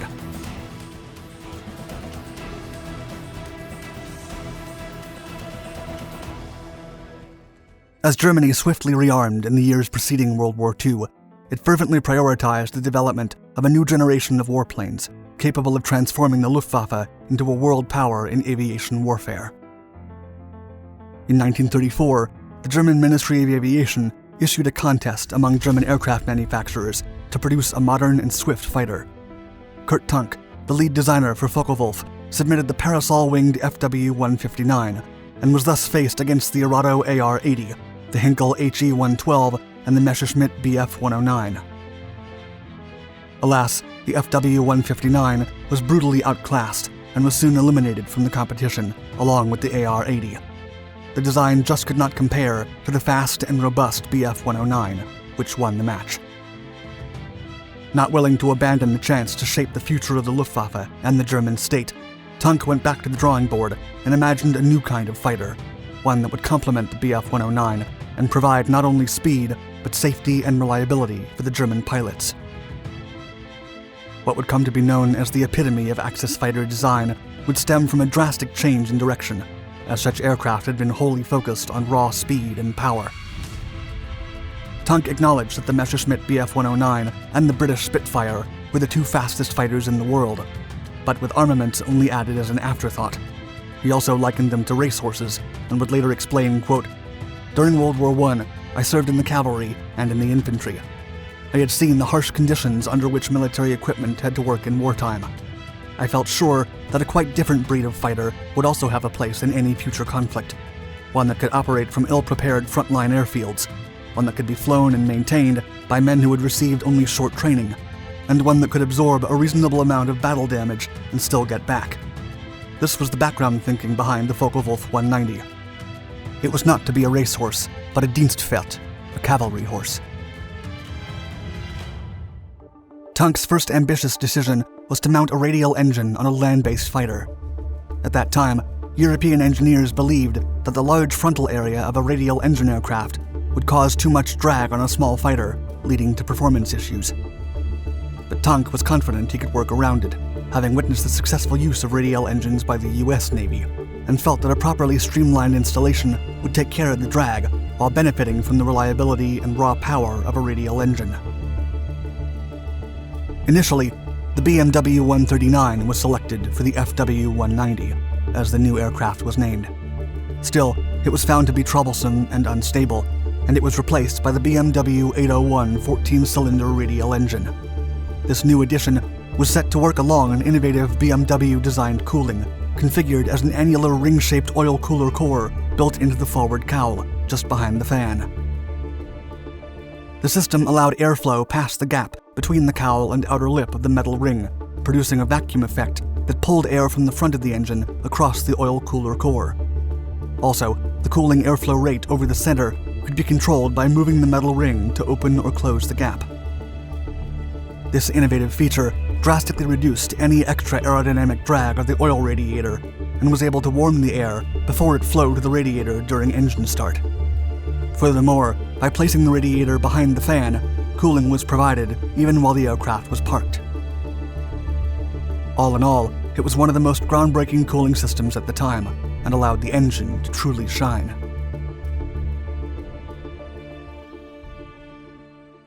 Tunck's next call was to make the FW-190 highly reliable for takeoffs and landings. Other designs, like the Bf-109, had traded speed for landing reliability, leading to numerous accidents and landing terrain limitations that would make pilots' lives difficult at war. Focke-Wulf then implemented a wide-tracked, inward-retracting landing gear designed to withstand a sink rate of 15 feet per second, double the strength factor required to improve the new fighter's ground handling characteristics. Also, to further push the reliability and long lifespan of the FW-190, especially in rough conditions, Tunck's engineers completely revamped the way the aircraft controls were implemented. Most fighters at the time used cables and pulleys to operate their controls, but the lines tended to stretch, resulting in a give-and-play sensation that made the controls less responsive over time and required constant maintenance to correct. As such, the team replaced the cables with rigid push heads and bearings for the new design to eliminate the degradation issue. They also made the controls as light as possible, an innovative concept by then. Meanwhile, the maximum resistance of the ailerons was limited to 8 pounds, as the average man's wrist could not exert a greater force, and the tail assembly featured relatively small, well-balanced horizontal and vertical surfaces. But one last innovation involved switching to powered equipment instead of the hydraulic systems used by most aircraft manufacturers. The undercarriage, for instance, was operated by push buttons controlling electric motors in the wings and was kept in position by electric up and switches. In contrast, the new electronic controls made the so-called butcher bird easier to fly and much more reliable. Tank's philosophy proved to be highly successful. Soon after its debut, the formidable FW-190 became the backbone of the Luftwaffe's fighter force because of its unparalleled speed and agility, but mainly because it was reliable, safe, and easy to fly. German pilots loved the new fighter, as it was able to take off and land in places where other aircraft couldn't. It also proved to be a versatile warplane that could easily be configured to serve for bombing raids, ground strikes, air patrols, or dogfights. There was no question about it. The FW-190 quickly became the Luftwaffe's workhorse. As General der Jagdflieger Adolf Galland put it, quote, "The pilots liked the FW-190 very much as far as handling, performance, and armament was concerned.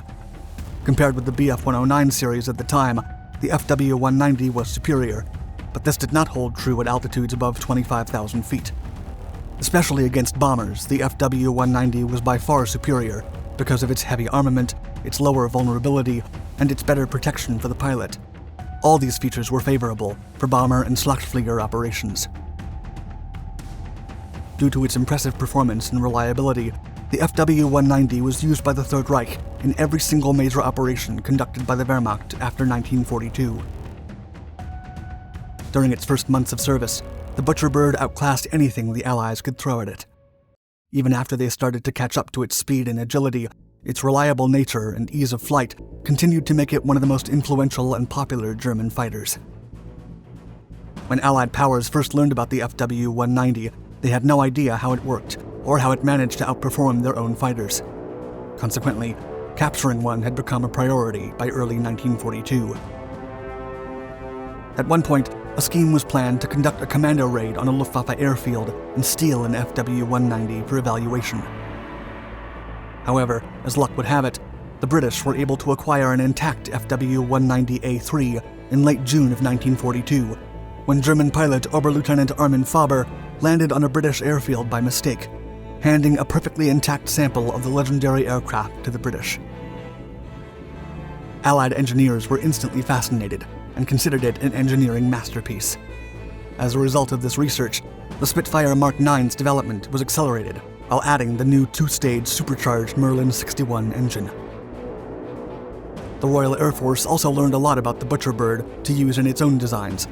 In particular, the engine's cooling system and installation directly influenced Hawker Siddeley's Tempest II.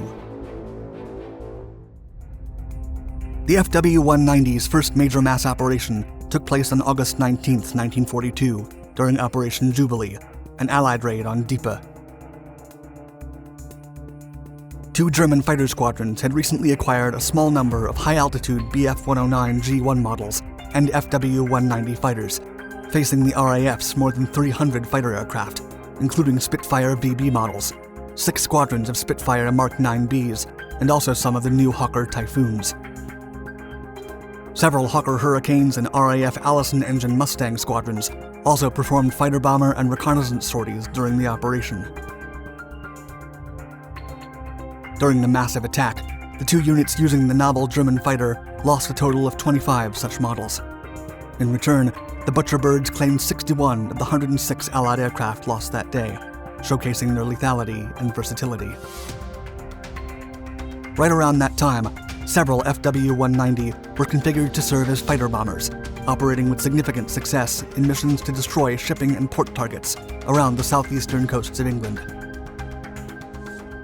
The Butcher Birds would dash across the English Channel in high-speed and low-altitude attacks that were practically impossible to repel. The aircraft used to come in below adequate radar coverage and were often gone before RAF fighters could intercept them. Still, the most successful fighter bomber operation was carried out on October 31, 1942, in what would become the largest daylight raid conducted by the Luftwaffe since the Battle of Britain. In it, over 70 FW-190s unloaded 30 bombs on Canterbury, which suffered significant devastation, while only one FW-190 was lost over English territory, with the bulk of them escaping unharmed. The Hawker Typhoon eventually became one of the only Allied fighters to be able to accelerate enough to intercept the FW-190s. During the German defensive efforts against Operation Overlord, the FW-190s also became a crucial asset for the Axis powers. German fighters flew over 760 sorties on June 6, 1944, to try to contain the Allied invasion of northern France. However, the RAF could not be stopped, and their new warplanes were no longer at a disadvantage against the German butcher birds. In total, 200 FW-190s were lost to enemy fire, but the German pilots flying the FW-190s were able to claim 526 Allied aircraft. The butcherbirds continued to serve as the Luftwaffe's trusty cavalry horse until the last days of the war, providing adequate and reliable performance. However, the days when they could utterly crash Allied warplanes were long gone. Over 80 FW-190 variants would be designed over its long career. Some of them were modified for high-altitude flying, others for ground attack sorties, and some others were adjusted to serve for training exercises, including the FW-190A8R8, the FW-190F8, and the legendary FW-190D8. But despite the upgrades, Germany's inability to massively produce a new fighter aircraft ultimately prevented the butcherbird from turning the tide of the war in its favor.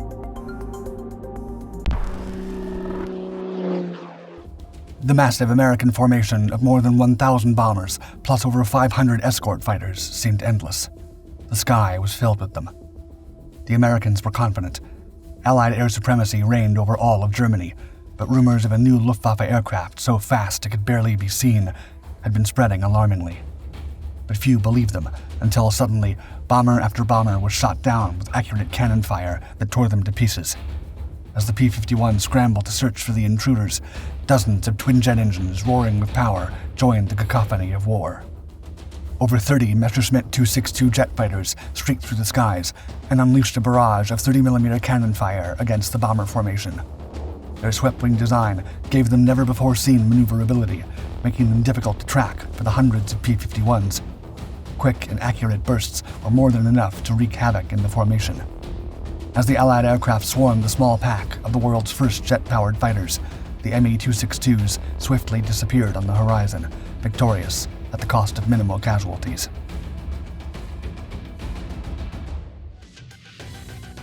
In the aftermath of World War I, British, German, American, and other European engineers commenced studies for developing aircraft powered by a jet engine. In Germany, Hans von Ohain was praised for designing the first turbojet engine. At the same time, the British Frank Whittle was also considered a precursor of the turbojet. Aircraft companies BMW and Umo were major contributors to introducing this new powerful engine type. In early 1939, the German Ministry of Aviation greenlit Project 1065 to deliver an aircraft powered by a jet engine that could reach up to 850 kilometers per hour. Engineer Voldemar Voigt, a pioneer of swept-wing aircraft designs, and seasoned aviator Robert Lusser began a design process with Messerschmitt.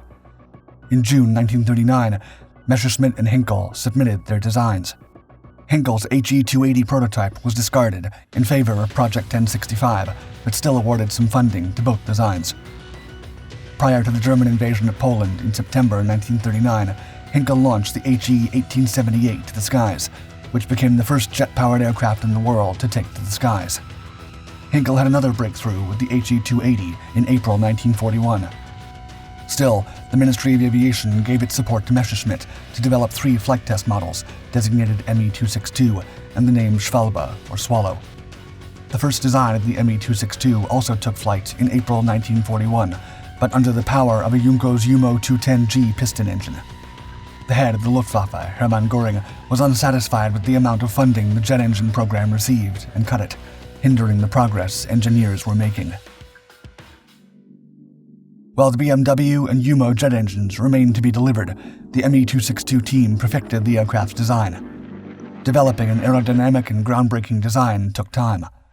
On the drawing board, the airframe went from straight to pseudo-swept wings, the engines buried under each straight-wing assembly, all in the name of a new approach to aviation. The result was an airframe that pushed the boundaries of aeronautical engineering. The Me-262 featured a sleek, streamlined fuselage with swept-back wings and a twin-engine configuration that departed from conventional piston-powered aircraft. The airframe was made primarily of metal, mainly aluminum, with an innovative retractable tricycle landing gear for improved stability during takeoff and landing. The two Junkers-Umo engines, positioned beneath the wings, were advanced aerial flow jet engines with impressive speed and power. The Swallow could reach a maximum speed of up to 900 kilometers per hour and maintain a cruise speed of 765 kilometers per hour. The jet fighter had a service ceiling of 11,500 meters, a rate of climb of 1,200 meters per minute, and a maximum range of 1,050 kilometers. The swept-back wings reduced drag and enhanced maneuverability at high speeds. Additionally, the Me-262's canopy was designed with a distinctive forward-swept shape to optimize visibility for the pilot at all times. The Swallow had a wingspan of 12.5 meters, a length of 12.1 meters, a height of 3.8 meters, and a gross weight of 6,010 kilograms. On July 19, 1942, Flugkapitän Fritz Wendel flew the first Me-262 fitted with powerful jet engines and immediately sent sparks of hope across the Luftwaffe. The tide of the war had changed.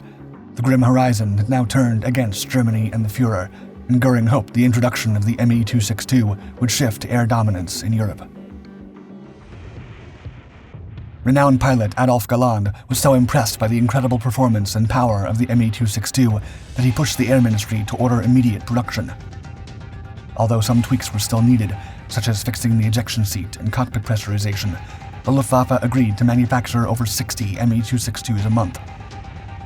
The Führer, too, was highly pleased with the design and suggested developing an Me-262 for a tactical bomber role. This variant was dubbed the Sturmvogel or Stormbird. Production and resources were already limited, and Adolf Hitler insisted on transferring more funds to develop the fighter-bomber variant, leading to a tighter schedule. The base Me-262 was armed with four 30mm Mark 108 automatic cannons in the nose section. It had an external bomb load of 550 kilograms and could carry bombs, rockets, and Rurstahl X4 wire-guided air-to-air missiles under the fuselage. Later models would be fitted with MG-151 cannons, Mark 103 and Mark 108 cannons, and 50mm Mauser Mark 214 and Rheinmetall BK-5 cannons. Besides the standard fighter Schwalbe and fighter-bomber Sturmvogel variants, Messerschmitt was forced to employ the aircraft for reconnaissance, interception, and night operations. Erprobungskommando 262 was the first Me-262 operational unit to be activated in April 1944 under the command of ace pilot Hauptmann Werner Thierfelder. The first Me-262's prey was a British Mosquito recon aircraft shot down over Munich. The score quickly rose to over 20 Allied aircraft following the Normandy landings of June 1944 at the cost of 6 Me-262s.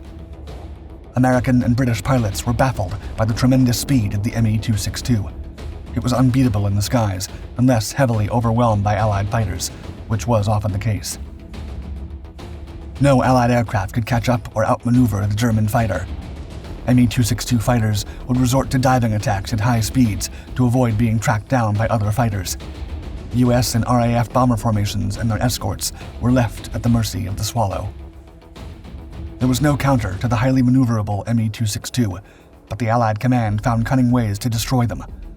With the proper intelligence, conventional fighters made the Me-262 vulnerable during takeoff and landing operations. Although over 1,400 Me-262s were produced, no more than 300 were ever active, and over 450 were destroyed by bombing runs before the war ended. In January 1945, a unit of Me-262s undertook their largest and most coordinated combat operation against an Allied airfield in Belgium. Despite encountering heavy anti-aircraft fire and Allied fighters, Me-262s inflicted significant damage on enemy aircraft and installations as part of Operation Bodenplatte. On March 18, 1945, over 37 Me-262 fighters mounted another large-scale attack against a massive Allied bomber formation of over 1,220 bombers and 630 fighters. The interceptors managed to destroy 12 bombers and several fighters at the cost of only 3 Me-262s. This remarkable 4-to-1 ratio was not uncommon for Me-262 fighters to achieve in combat, but it did little to change the tide of the conflict.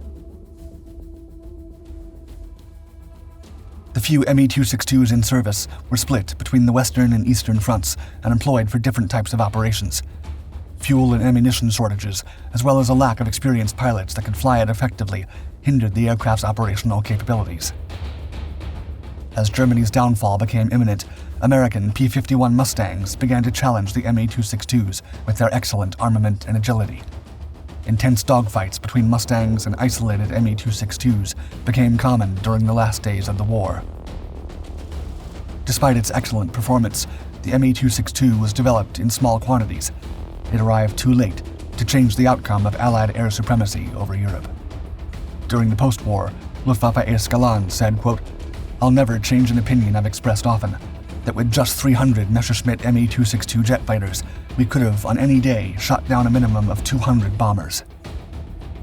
He always disliked Hitler's idea of making the MA-262 a bomber, and employed all aircraft under his command for their intended air-to-air role.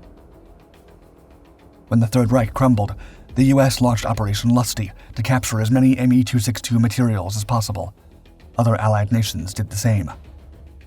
The Allied forces even uncovered German and Japanese plans to develop the jet-powered Nakajima Kika or Orange Blossom fighter, employing ME-262 blueprints. However, it never came to be. The innovations of the ME-262 paved the way for the next generation of American, British, French, and Soviet fighters. Some say North American Aviation's Larry Green began to study German to read ME-262 manuals and incorporate design ideas into the F-86 Saberjet that saw combat during the Korean War and Vietnam.